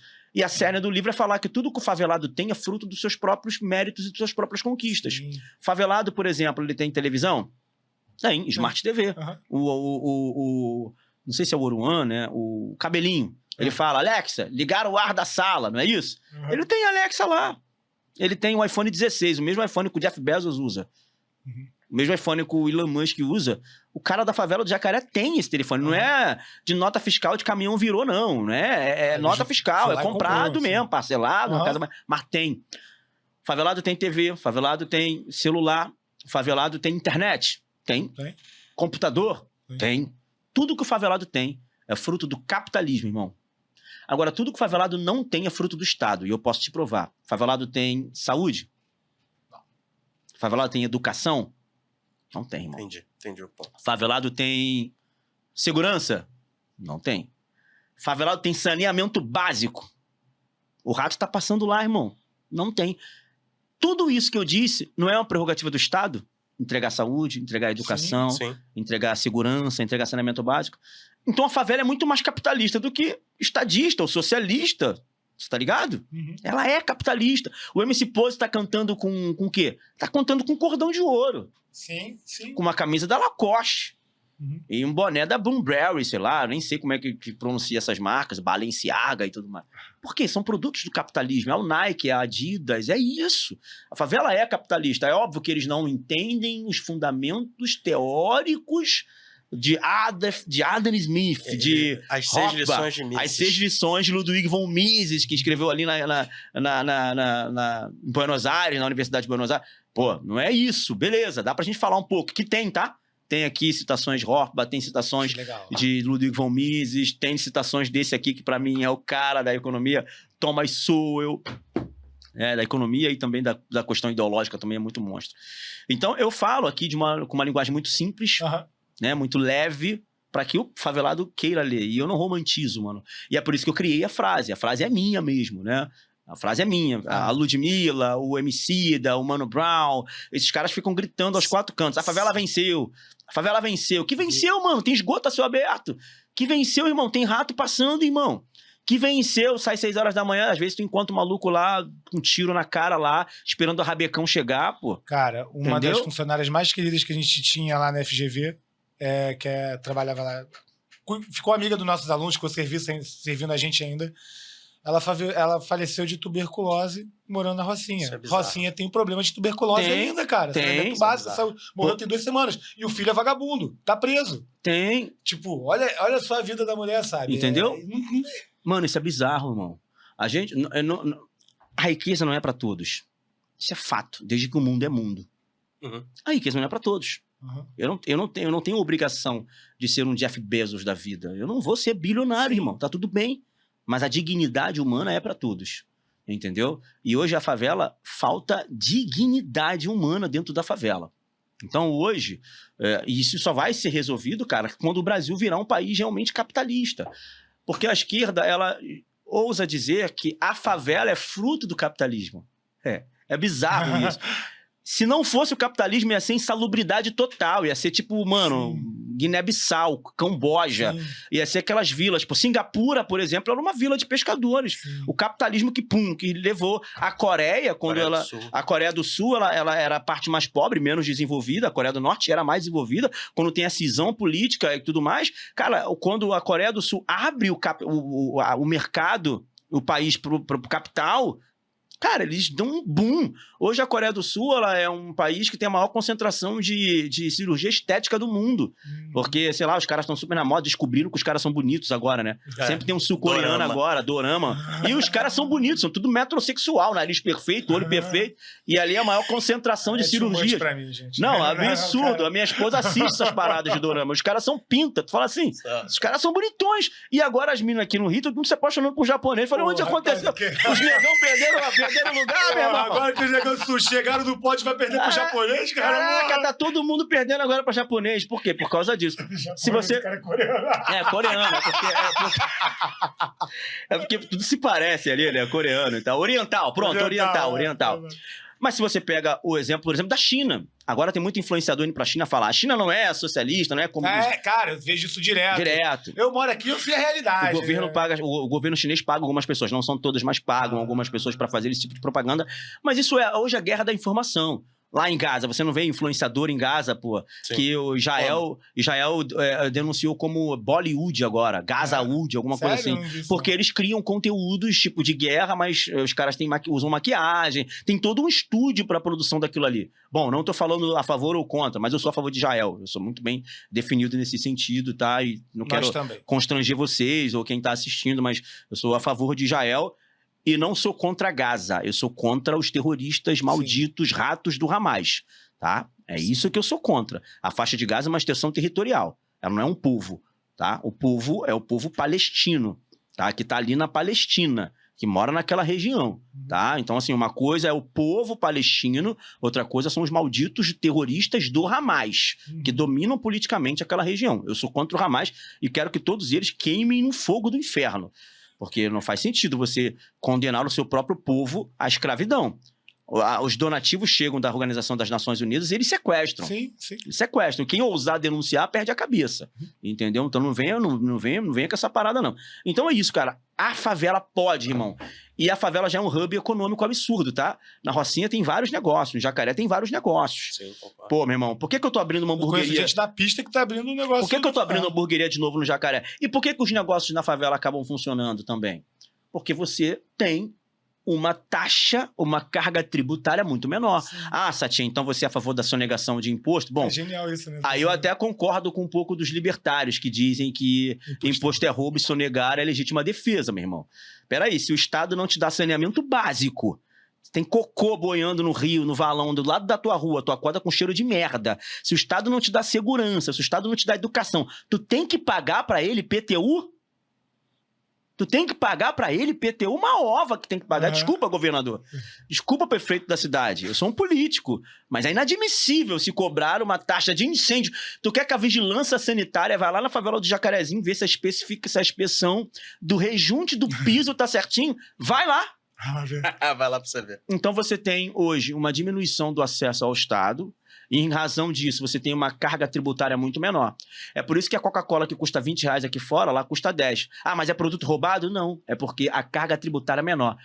A favela, ela é o maior lugar de liberalismo econômico hoje no Rio de Janeiro. Pega o modelo de negócio lá e traz aqui pra fora pra tu ver se a gente não bomba. Diminui a carga tributária pra ver se a gente não bomba. Te bomba, pô. Por isso a desburocratização do Estado. Ela é fundamental para que isso aconteça. E a gente tem uma chance de conseguir... Bom, Bolsonaro tentou, né? Junto com o Paulo Guedes, ele acabou perdendo as eleições.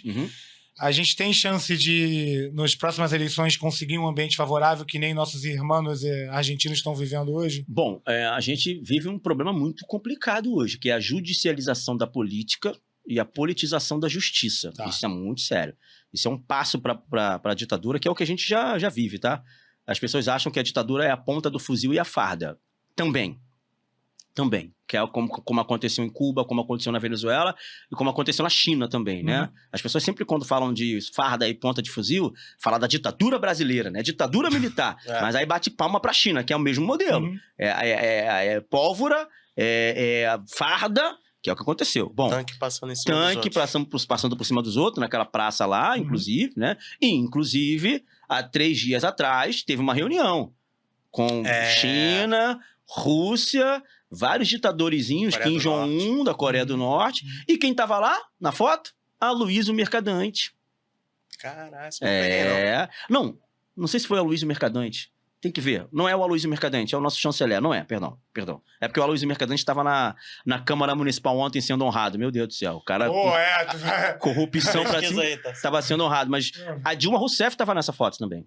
Entendi. Que é presidente dos BRICS. Presidente dos BRICS. Tem que estar. Padilha, eu acho que é o Padilha, cara. Depois você vê aí se é o Padilha, se é o nosso chanceler, que é o preferido do Lula para fazer acordos geopolíticos, né?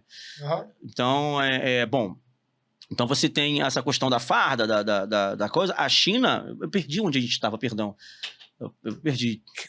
Caraca, desculpa, eu perdi. Eu acabei falando de uma... A gente vai chegar a ser uma Argentina. Tá. Milei. Então tem possibilidade de a gente chegar... A gente vive uma ditadura. O próprio Rui Barbosa, ele disse isso, no Rio de Janeiro, diga-se de passagem, ele disse que a pior ditadura é do judiciário, porque contra ela não há quem recorrer. É o que a gente vive hoje. Então, a última instância. O último degrau. O Supremo Tribunal Federal, ele decide fazer o que quiser. O IOF, por exemplo, o Lula queria aumentar o IOF, que é o Imposto sobre Compras Internacionais, para quem não sabe, né? E aí, o que acontece? O Congresso foi lá e falou, não vai aumentar imposto, não.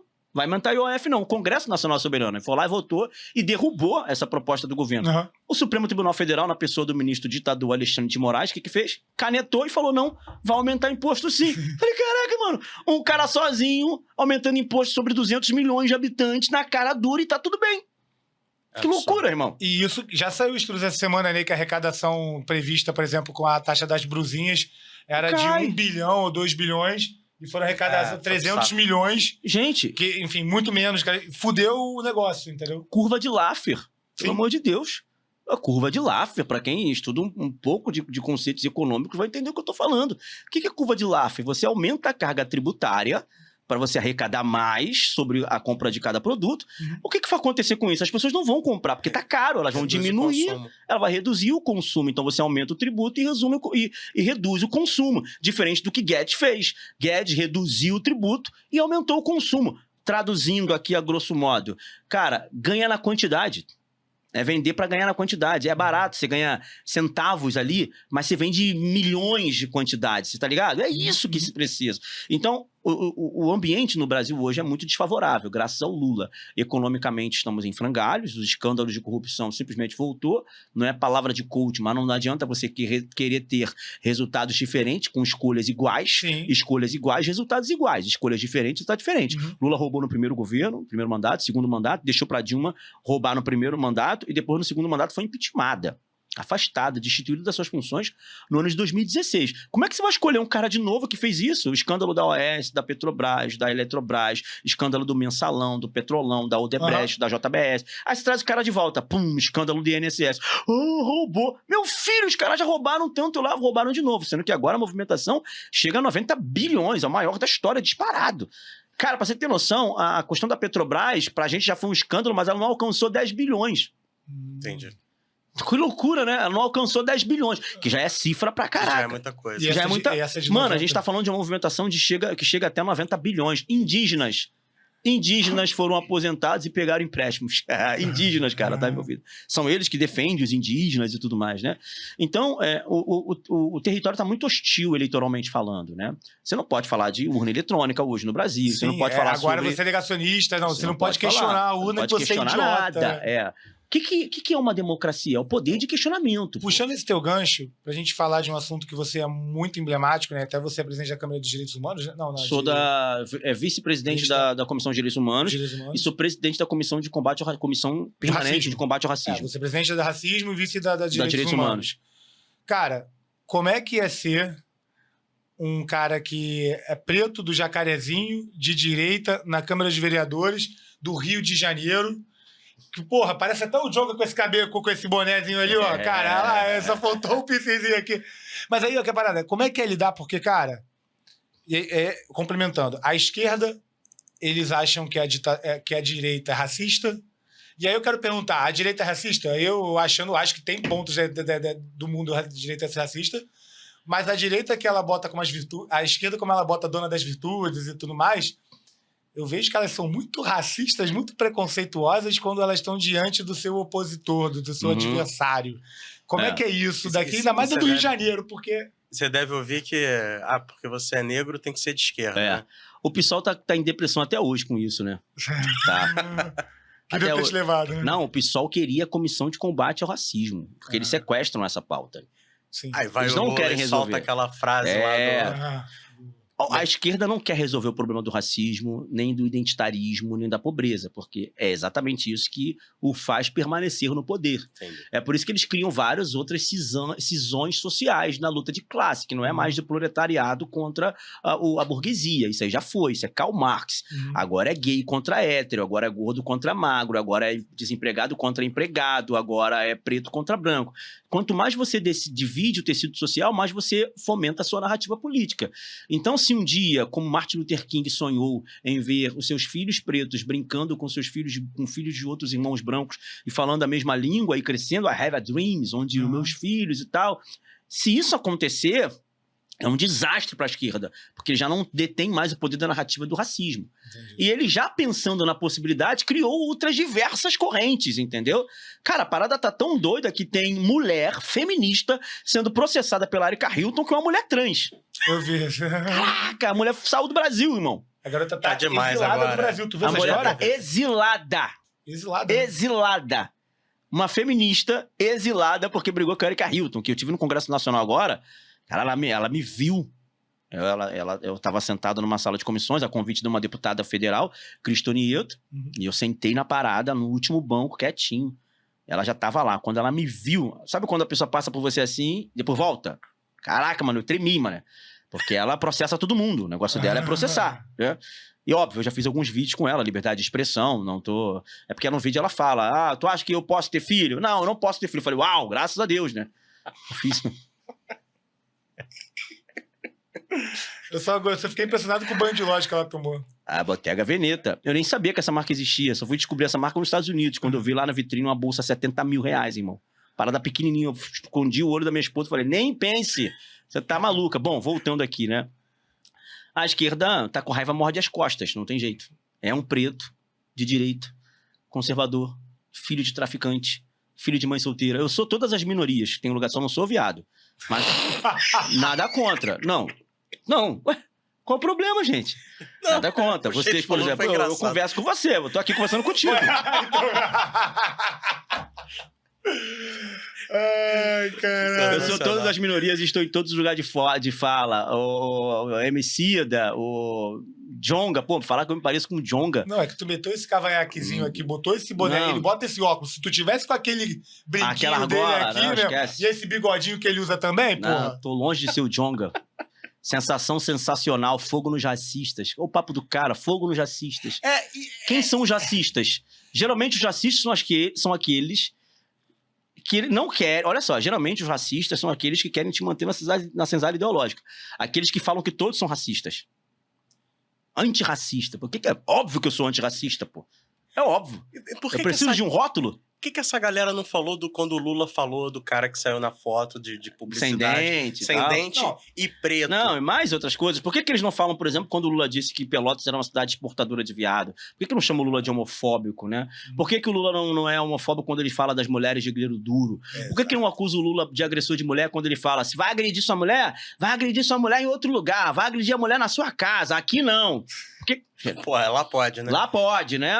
Por que não chama o Lula de agressor de mulher? Porque hipócritas. Mano Brown, Emicida, Djonga, todos vocês são hipócritas. Lucraram com a venda do capitalismo, inclusive, tá? Vocês estão ricos aí com o capitalismo, a Mercedes. Tu não tá no Capão Redondo, né, irmão? Mano Brown, tu não mora mais no Capão, na Zona Sul de São Paulo. E é mérito, porque ninguém quer morar na favela, irmão. Ninguém quer morar na quebrada, meu, não é isso? Tá ligado no bagulho? Porque isso é mais de carioca, né? Mas ninguém quer morar lá. Tu acha que eu saí do Jacarezinho? Por quê? Porque eu cresci como um homem, casei há 14 anos atrás, decidi sair da favela, morando de aluguel, porque ninguém quer ficar lá.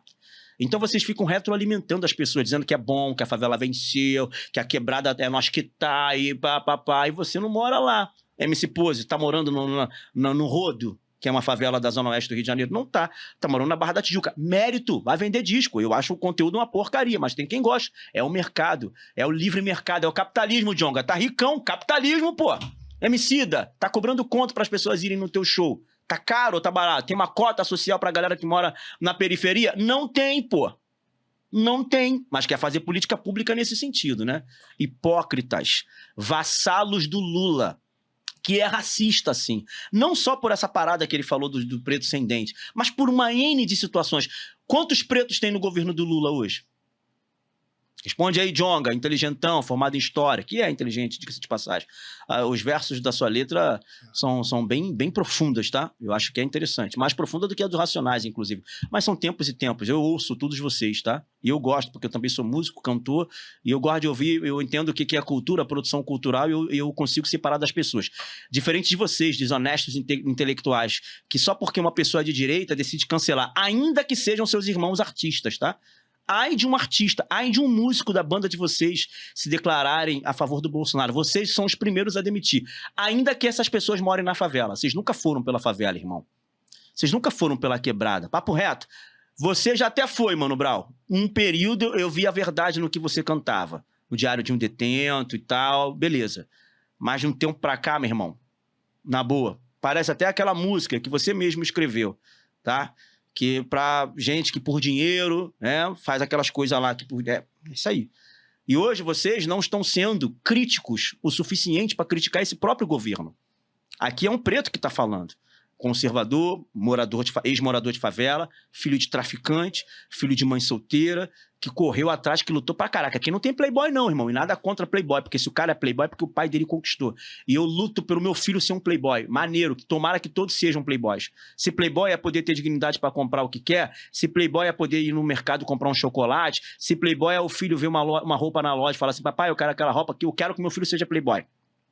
Você não. Vocês são hipócritas. Emicida que usa collab da Adidas com Gucci. Collab da Adidas com Gucci. Emicida é hipócrita, porque vive do capitalismo, cobrando show, vendendo nas plataformas de streams, Spotify, Deezer, não é? Isso é capitalismo, irmão. E é dos capitalistas selvagens. Pede no iFood, não pede? Maneiro, é legal, né? E aí, o motoboy sobe pra entregar ou você desce pra buscar? Hipócritas. Mano Brown, Emicida, o Djonga, hipócritas. Se dizem antirracistas e falam fogo no racista, mas é o primeiro a botar o rabo entre as pernas quando o Lula faz declarações racistas. Comigo vocês não se vendem não, irmão. Quem te conhece é que te compra, irmão. Comigo não. Aqui vocês não vão arrumar nada. Aqui é favela também, é raiz também, tá? Vocês são a favor do MTST? Vocês são a favor do Guilherme Boulos, que invade propriedade privada? Manda invadir na Rocinha, pô. Manda invadir no Capão Redondo pra ver o que vai acontecer.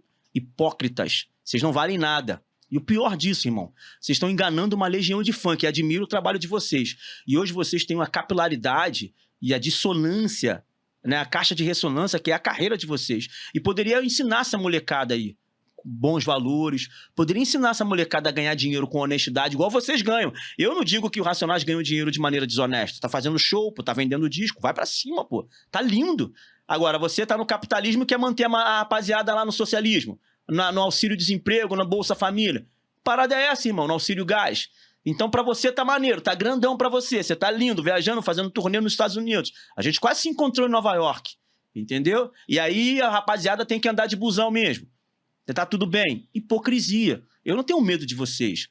Não tenho medo de sofrer nenhum tipo de represária, irmão. Tô falando a verdade, pô. Sujeito homem fala a verdade. Não vive de hipocrisia igual vocês vivem. Então aqui tem preto, conservador, crente, porque eu não tenho que ser de religião de matriz africana. Quem disse que eu tenho que ser de religião de matriz africana? Quem disse que eu tenho que andar com babaô, sei lá, né, com roupa... Agora tá na moda um monte de preto andando com roupa africana. Quem disse? Isso agora? Que loucura é essa, meu irmão? Não ri não, porque se vocês girem, é racismo, hein? Se vocês girem, vagabundo empena vocês. É brincadeira, tô brincando com os caras aqui. Que história é essa que o branco tem que me pedir desculpa porque é branco? Até porque religião de matriz africana, mas a maior parte do continente africano? Não. A maior parte dos seus fiéis são brancos, né? Sim, aqui no Brasil minoria é preto, né? A minoria é preta. E tem mais. E o maior concentração de terreiros, eu acho que é no Rio Grande do Sul. No Rio Grande do Sul.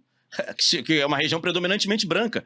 É uma hipocrisia maluca. O próprio continente africano, o norte da África é islâmico e o centro-sul da África é cristão, protestante, pentecostal e católico apostólico romano. 18% de um continente formado por 33 países é de religião matriz africana, que não é o candomblé que a gente vê aqui, é Umbanda, não. É uma outra vibe. Que a garota que era preta, que o Lula falou que ela bateu o tambor que também. Ele falou essa merda também. E aí ele tá batendo por quê? Porque todo preto tem que ser africano e macumbeiro? Ou espírita?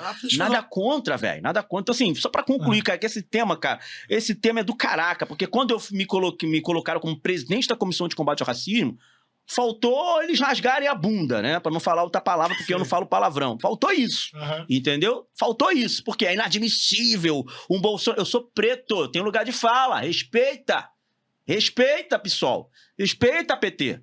Não vai passar projeto de mimimi enquanto eu for presidente da comissão. Não vai, pô. Vai ter que fazer isso nos próximos 2 anos. Quando eu sair de lá e vocês tentam fazer. Porque enquanto eu tiver como presidente da comissão, não vai passar projeto de mimimi que deprecia a cor preta, que deprecia o homem preto. Que história é essa, pô? A gente tem que ter autoestima, pô. Sim. Cadê o Tiger Woods do Brasil? Cadê o LeBron James do Brasil? Cadê a Ofra do Brasil? Cadê, meu irmão? Cadê o Barack Obama do Brasil?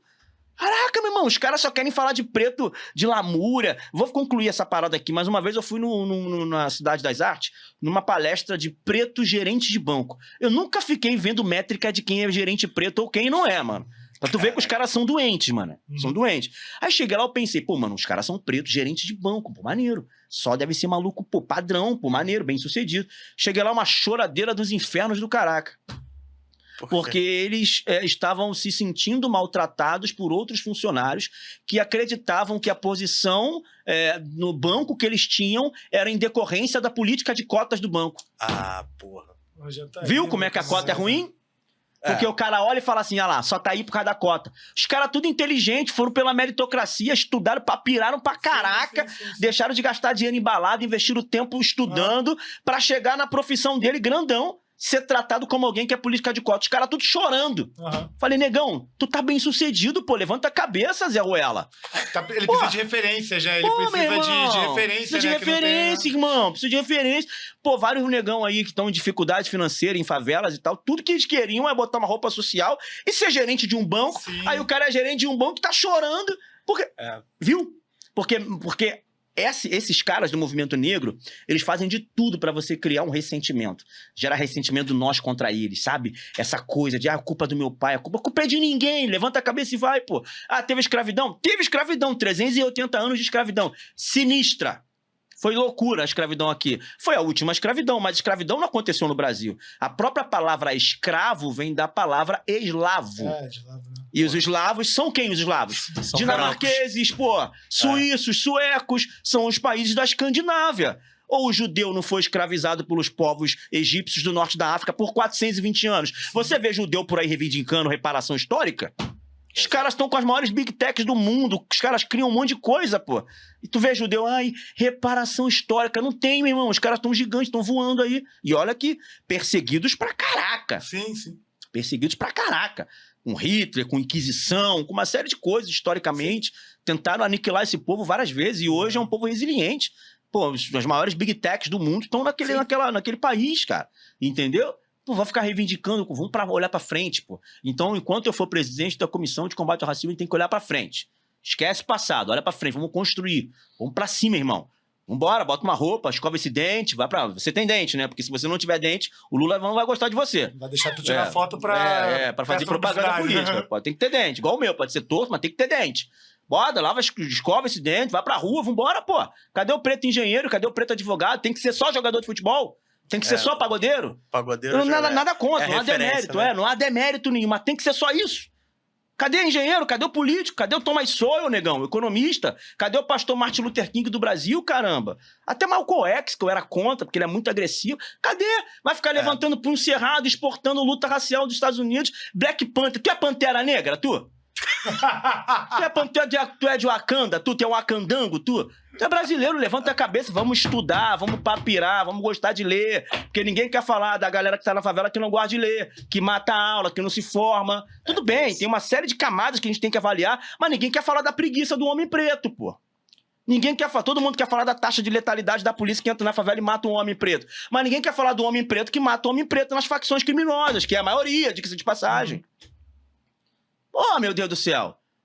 A gente precisa falar de coisa séria nisso. Porque vai passando o tempo, irmão. Esses caras que estão falando esse discurso é o Silvio Almeida, autor do livro Racismo Estrutural. Tá rico. Quem faz esse discurso é Mano Brown. Tá rico. Quem faz esse discurso é Emicida. Tá rico. E os 99,9% dos pretos desse Brasil? Eles estão vivendo essa realidade? Então, o que esses caras querem? Eles querem a perpetuação da luta racial para que eles se mantenham, se retroalimentem disso, se mantenham no poder, irmão. É isso que eles querem. O dia que o racismo acabar, acabou esses caras, irmão. E é por isso que eles ficam. Tu é racista, pô. Mas por que eu sou racista? Tem vários amigos negros, minha esposa é preta. Não, tu é racista porque você é branco. Que história é essa? Sim. Aí você tem um Fiuk que vai pra internet e eu quero pedir perdão porque eu sou homem. Caraca, irmão. Que isso, irmão? Mas vou deixar vocês falarem aí que eu já extrapolei, irmão. Extrapolei. Tá.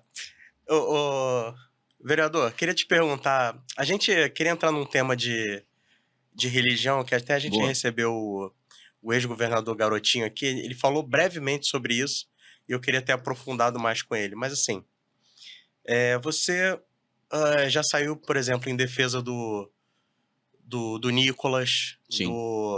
Acho que até do Malafaia, se eu não me engano. Sim. Do Silas. Aí minha pergunta onde que termina a fé pessoal e começa a política? Só para contextualizar, com o Garotinho, a gente entrou nesse assunto porque a gente perguntou sobre o complexo de Israel, lá o Peixão, enfim, que traz essa coisa aí para dentro do tráfico, né? Mas agora a pergunta é mais voltada para a política, né? Onde que termina e onde que começa a política? Cara, a verdade é que é muito bacana essa pergunta, achei interessante. É interligado, cara, entendeu? A política e a religião, elas podem caminhar juntas.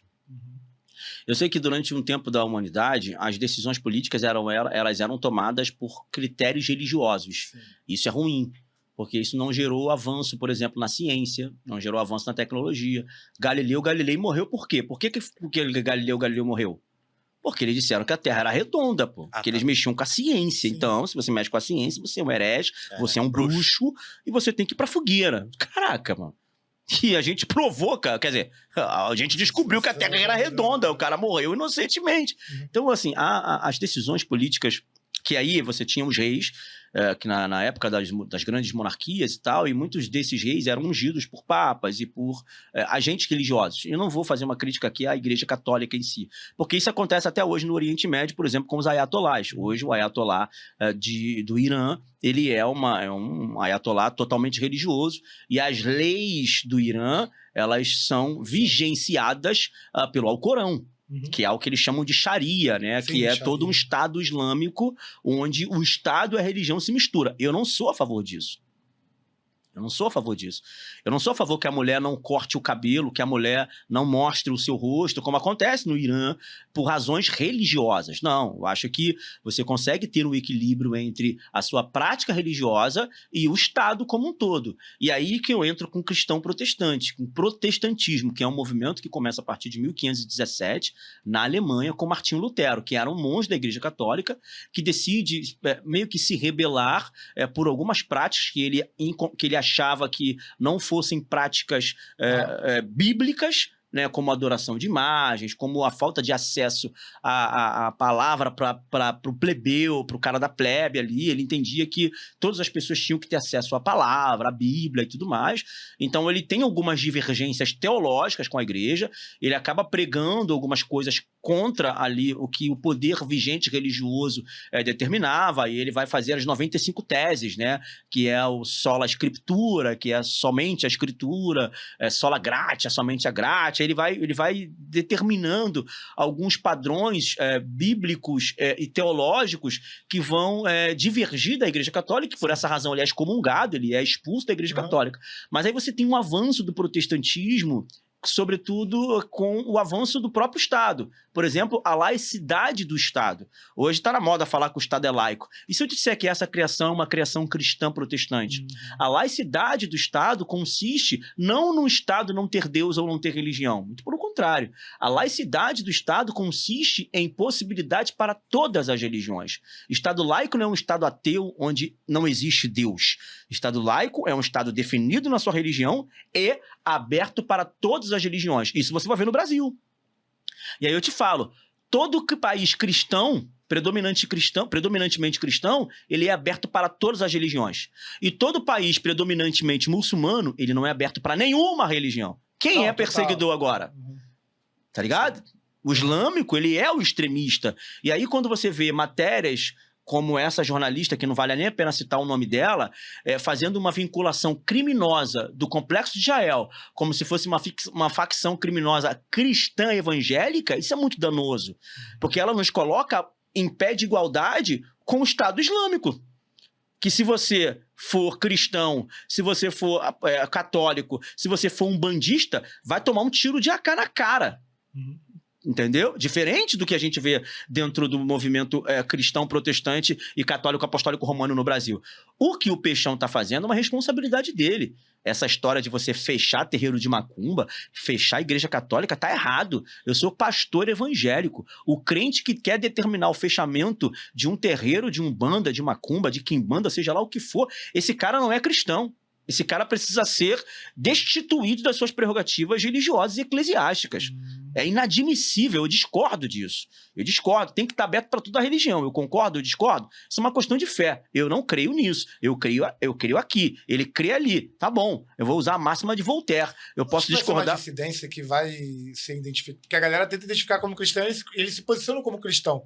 Acaba que essa dissidência não vai ter legitimidade uma vez, vai ser uma veia do cristianismo terrorista? Não, então, acho que não. Porque é isso que eles querem criar. Sim. É isso que eles querem criar. Uma ideia de igualar ao que os terroristas islâmicos, que são terroristas por religião, eles querem o califado mundial. É o que eles querem. É o califado mundial. Eles querem que todo mundo seja acredite em Maomé e faça as orações. Os cristãos não, cara. A Bíblia vai dizer claramente nisso. O apóstolo Paulo ele vai falar inúmeras vezes. Se você vai numa cidade pregar o evangelho e se as pessoas não te receberem nessa cidade, você sacode a poeira do teu corpo e sai daquela cidade. Ou seja, se eles não te receberem, tudo bem, tchau. O próprio Jesus ele fala isso. Quando você chegar numa casa, cumprimente as pessoas com a paz do Senhor. A paz seja convosco. Se a pessoa te responder de volta, você também vai receber. Mas se a pessoa não te receber, tá tudo bem. É isso. Ninguém prega por imposição. Então fazer uma alusão do Complexo de Israel com um cara lunático que tá achando que é um sacerdote ou com o filho de Abraão ou coisa do tipo e botou lá a estrela de Davi lá na parada fazendo alusão a Israel, cara, ele se você perguntar qualquer palavra ou qualquer questão teológica com ele não vai te responder. Se convidar o Peixão para falar sobre teologia, sobre Bíblia, ele não vai te responder. Ele está completamente equivocado na teoria dele. Sendo que mais equivocado do que ele, que é um inculto, é uma jornalista que é culta, que usa da sua desonestidade intelectual para vincular o cristão a uma facção criminosa. Isso está errado. Então, onde termina? Onde é a coisa disso aí? Cara, o limite disso. Eu não vou nem considerar o Complexo de Israel como uma questão política. Eu nem vou. Você tá ligado? Eu não vou nem considerar. Isso aí tá por fora. Tá ligado? Isso aí tá por fora. Ele é terceiro comando puro. Sim. Não existe nenhuma é terceiro comando, os caras. Então, assim, você falou do Silas Malafaia, você fala do cristianismo. Eu citei alguns políticos nomes disso, e pessoas que estão envolvidas ali e tudo mais. Então, por exemplo, o cristão protestante é fundamental para várias criações, inclusive para várias criações, perdão. Inclusive para a liberdade de expressão, para a liberdade de imprensa. Você sabe que a prensa de Gutenberg ela foi criada para a impressão da Bíblia. E a palavra imprensa hoje, a imprensa, a Globo, a Record, a imprensa vem disso. Entendi. O evangélico é o pai disso. Aqui, William Bonner.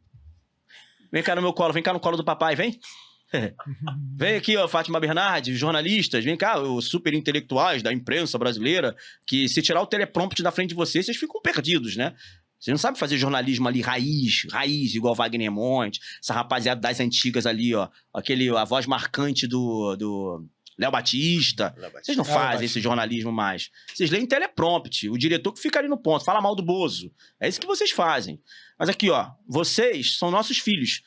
Senta aqui, ó, no colinho do papai, porque vocês são filhos dos protestantes que inventaram a prensa de Gutenberg. E através da prensa que imprensou a Bíblia, gerou esse nome imprensa, ou seja, a liberdade de imprensa e a liberdade religiosa, porque o poder vigente era a Igreja Católica. Sim. A Igreja Católica, e não é uma crítica à Igreja Católica, os tempos passados, eles aconteceram muitas coisas erradas no tempo passado. Em vários momentos, em vários... Os homens eram mais incultos e aconteciam diversas outras coisas.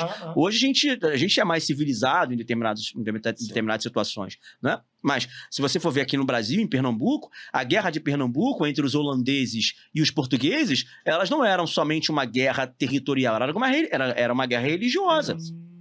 Os holandeses eram evangélicos, eram cristãos protestantes.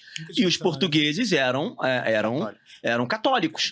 Tanto que os católicos vencem a guerra, né? Tá lá, Nassau, você pode ver, tem influência disso. Os católicos vencem a guerra, e os holandeses, sabe para onde vão? Para Nova York. Esse que eles foram pra lá, sim, verdade. Os holandeses vão pra Nova York e há uma linha teórica que eles fundam Manhattan. Eles fundam Nova York. Tanto que se você for olhar o New York Knicks, eu sou fã de basquete, né? Se você for olhar o time de Nova York de basquete, o New York Knicks da NBA, o time tem as cores da bandeira da Holanda, é o laranja, a cor predominante, laranja, azul e branco. Por quê? Porque eles são os que fundaram a cidade de Nova York. Podia ter sido aqui, né? Podia ter ficado, né? Vai que a gente ia ter o Nova York no Nordeste. Então, um pouco disso, cara. Aí, só para concluir essa questão religiosa e tal, o cristão, ele tá mais corajoso para falar de política. O professor Olavo de Carvalho, que era um católico fervoroso, o meu professor, ele era muito católico e durante um tempo ele via até os evangélicos como uma célula revolucionária. Porque o católico nunca aceitou. Ele nunca aceitou essa dissidência teológica do evangélico. É como se nós fôssemos filhos deles, o filho rebelde deles, entendeu? E tudo que a gente faz é contra a Bíblia. E alguns evangélicos, de grande maioria... Os cristãos, né? Isso, a grande maioria dos evangélicos também acha que os católicos, adoram a imagem e tal. A nossa divergência teológica até acontece, mas a nossa convergência política é muito grande. Sim, total. E o professor Olavo de Carvalho dizia isso. Se não fossem os evangélicos, nós estaríamos perdidos, porque o católico, de certa forma, não é uma crítica que eu faço ao católico, ele é mais moderado. O evangélico não. O evangélico é faca na caveira, irmão. O evangélico é contra o aborto e é isso mesmo. É verdade. Evangélico, tu vai lá na favela do Jacarezinho, na Assembleia de Deus, tu vai ouvir falando assim, ó, os afeminados não herdarão o reino dos céus. Vai lá mandar um MP processar o pastor. Abrir um inquérito contra o pastor. Porque é raiz, pô. Eles leem o que tá na Bíblia. Tá lá. Já o cara ali da cidade e tal, ele... Não, peraí, a gente tem que respeitar. E tem que respeitar mesmo. É óbvio que tem que respeitar. Mas os evangélicos, ele entende disso. Então, assim, a pauta... eu termino agora para realmente concluir nisso. Quando uma eleição majoritária, nacionalizada, é uma eleição muito mais ideológica.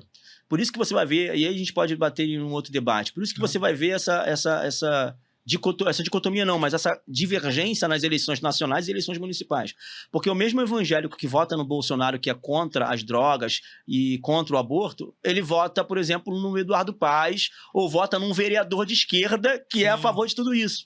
Porque a eleição municipal acaba sendo uma eleição de mais proximidade, ele não olha essa eleição como uma eleição ideológica, não olhava, mas a gente tem trabalhado para que eles comecem a olhar nesse sentido, mas as eleições nacionais, sim. Então eles falam assim, não vou votar no Lula porque o Lula é a favor do aborto, o Lula é a favor das drogas, o Lula é isso, vou votar no outro. Então a gente tem feito um trabalho voluntário, não dentro das igrejas, e não há problema nenhum, tá? A igreja é um espaço livre e tudo mais, mas eu acho que deveria ter mais valorização do cristão, então não existe esse limite. O limite é o seguinte, já que existe um limite, o limite é você botar um candidato no seu altar para o cara ficar falando o número dele, isso não vai acontecer. Ah, mas o Bolsonaro já foi no altar da igreja, mas ninguém pediu voto pro Bolsonaro, orou por ele como recebeu. Inclusive o Malafaia, ele apanha por causa disso, porque ele é uma das maiores autoridades eclesiásticas do Brasil, sem dúvida a maior do Rio de Janeiro, então ele recebe muitas vezes uma autoridade na igreja dele. Já foi um governador lá, o governador chega lá, ele vai, olha, o governador do Rio de Janeiro tá aqui, vamos orar por ele. Mas nessa ocasião é o Pezão, já orou pelo Cabral, ele tem que orar, até pelo Lula ele tem que orar. A Bíblia diz, o apóstolo Paulo diz, que toda a autoridade ela foi determinada por Deus. E nós temos que estar sujeito a essas autoridades e orar por essas autoridades. Eu oro pelo presidente da República, para que as coisas deem certo. Eu sei que talvez... Oração em vão isso aí, mas tudo bem, né? Não, é assim, Lucas 1, versículo 37, né? Para Deus não há nada impossível. Talvez essa seja uma das coisas mais difíceis, né? Mas assim, é isso, né? Eu oro, entendeu? Não, um ponto que aí, só para complementar, de fato, uma vez um amigo meu que estava candidato, estava trabalhando com ele, a gente foi numa igreja e só teve oração. Tipo, o pastor não pediu voto, nem nada. Enfim, era próximo do pastor. Fel, a gente acabou o tempo. Tá. Infelizmente. Tava bom pra caraca. Porra, que maneiro. Cara, realmente... Que maneiro. Cara, dá pra ter muito mais. Eu queria... Não sei se você tem alguma coisa pra falar. Não falamos do julgamento. Não falamos nada da Lei Magnífica, não falamos nada. Eu botei lá, pô, o dia da Lei Magnífica no Rio de Janeiro. Pô, vamos comemorar o Xandão magnetizado, irmão. Mas eu queria passar a palavra pra você encerrar e falar com o pessoal e que você respondesse uma pergunta, se possível. Qual que é o legado que você quer deixar na sua história aqui na Terra, na Câmara de Vereadores, para todo mundo? O que você quer deixar para esse país? E dar suas considerações finais e agradecer. Primeiro eu quero agradecer ao Copacabana Talks. Eu acho que um podcast mais carioca desse não tem. Parabéns pelo nome, muito sugestivo. Parabéns pelo trabalho de vocês. Eu acho que a iniciativa de comunicação é muito importante, relevante. Quanto mais imprensa, melhor. Foi o que o próprio imperador Dom Pedro II disse, porque a imprensa se combate com a imprensa. Então, com mais liberdade.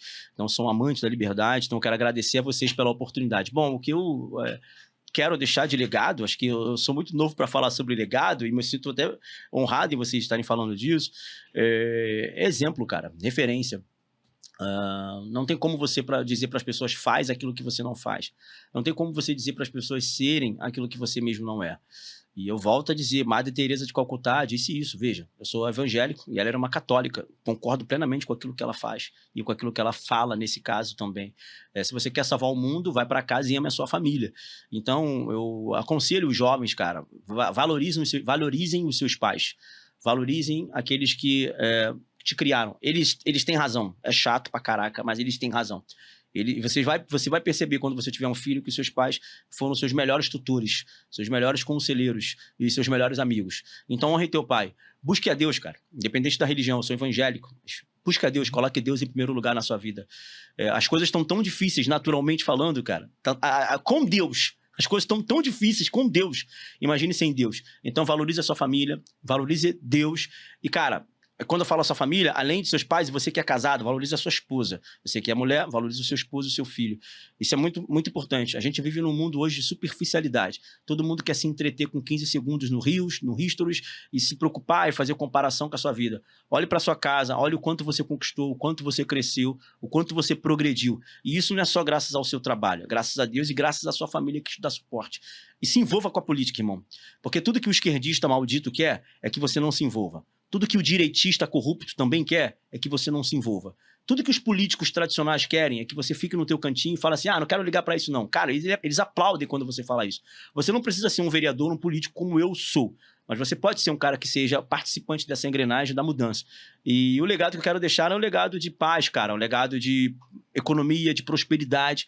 Talvez, se Deus me permitir ser isso que as pessoas querem que eu seja lá na frente, eu quero deixar um legado de que, pô, mano, é possível com honestidade, com trabalho, com dedicação, você chegar e ser o que você quiser no nosso país, na nossa cidade do Rio de Janeiro.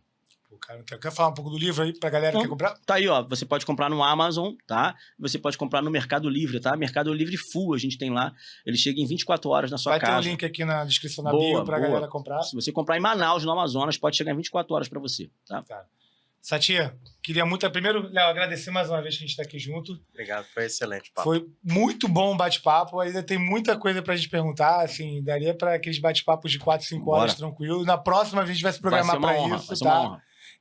Mais uma vez, obrigado, vereador. As portas estão abertas sempre. É uma honra ter você aqui. A gente agradeceu muito o bate-papo, tá? Bora. Obrigado, tá? Cima. Tamo junto. Valeu. E é assim que a gente termina mais um Copacabana Talks. Valeu, fui!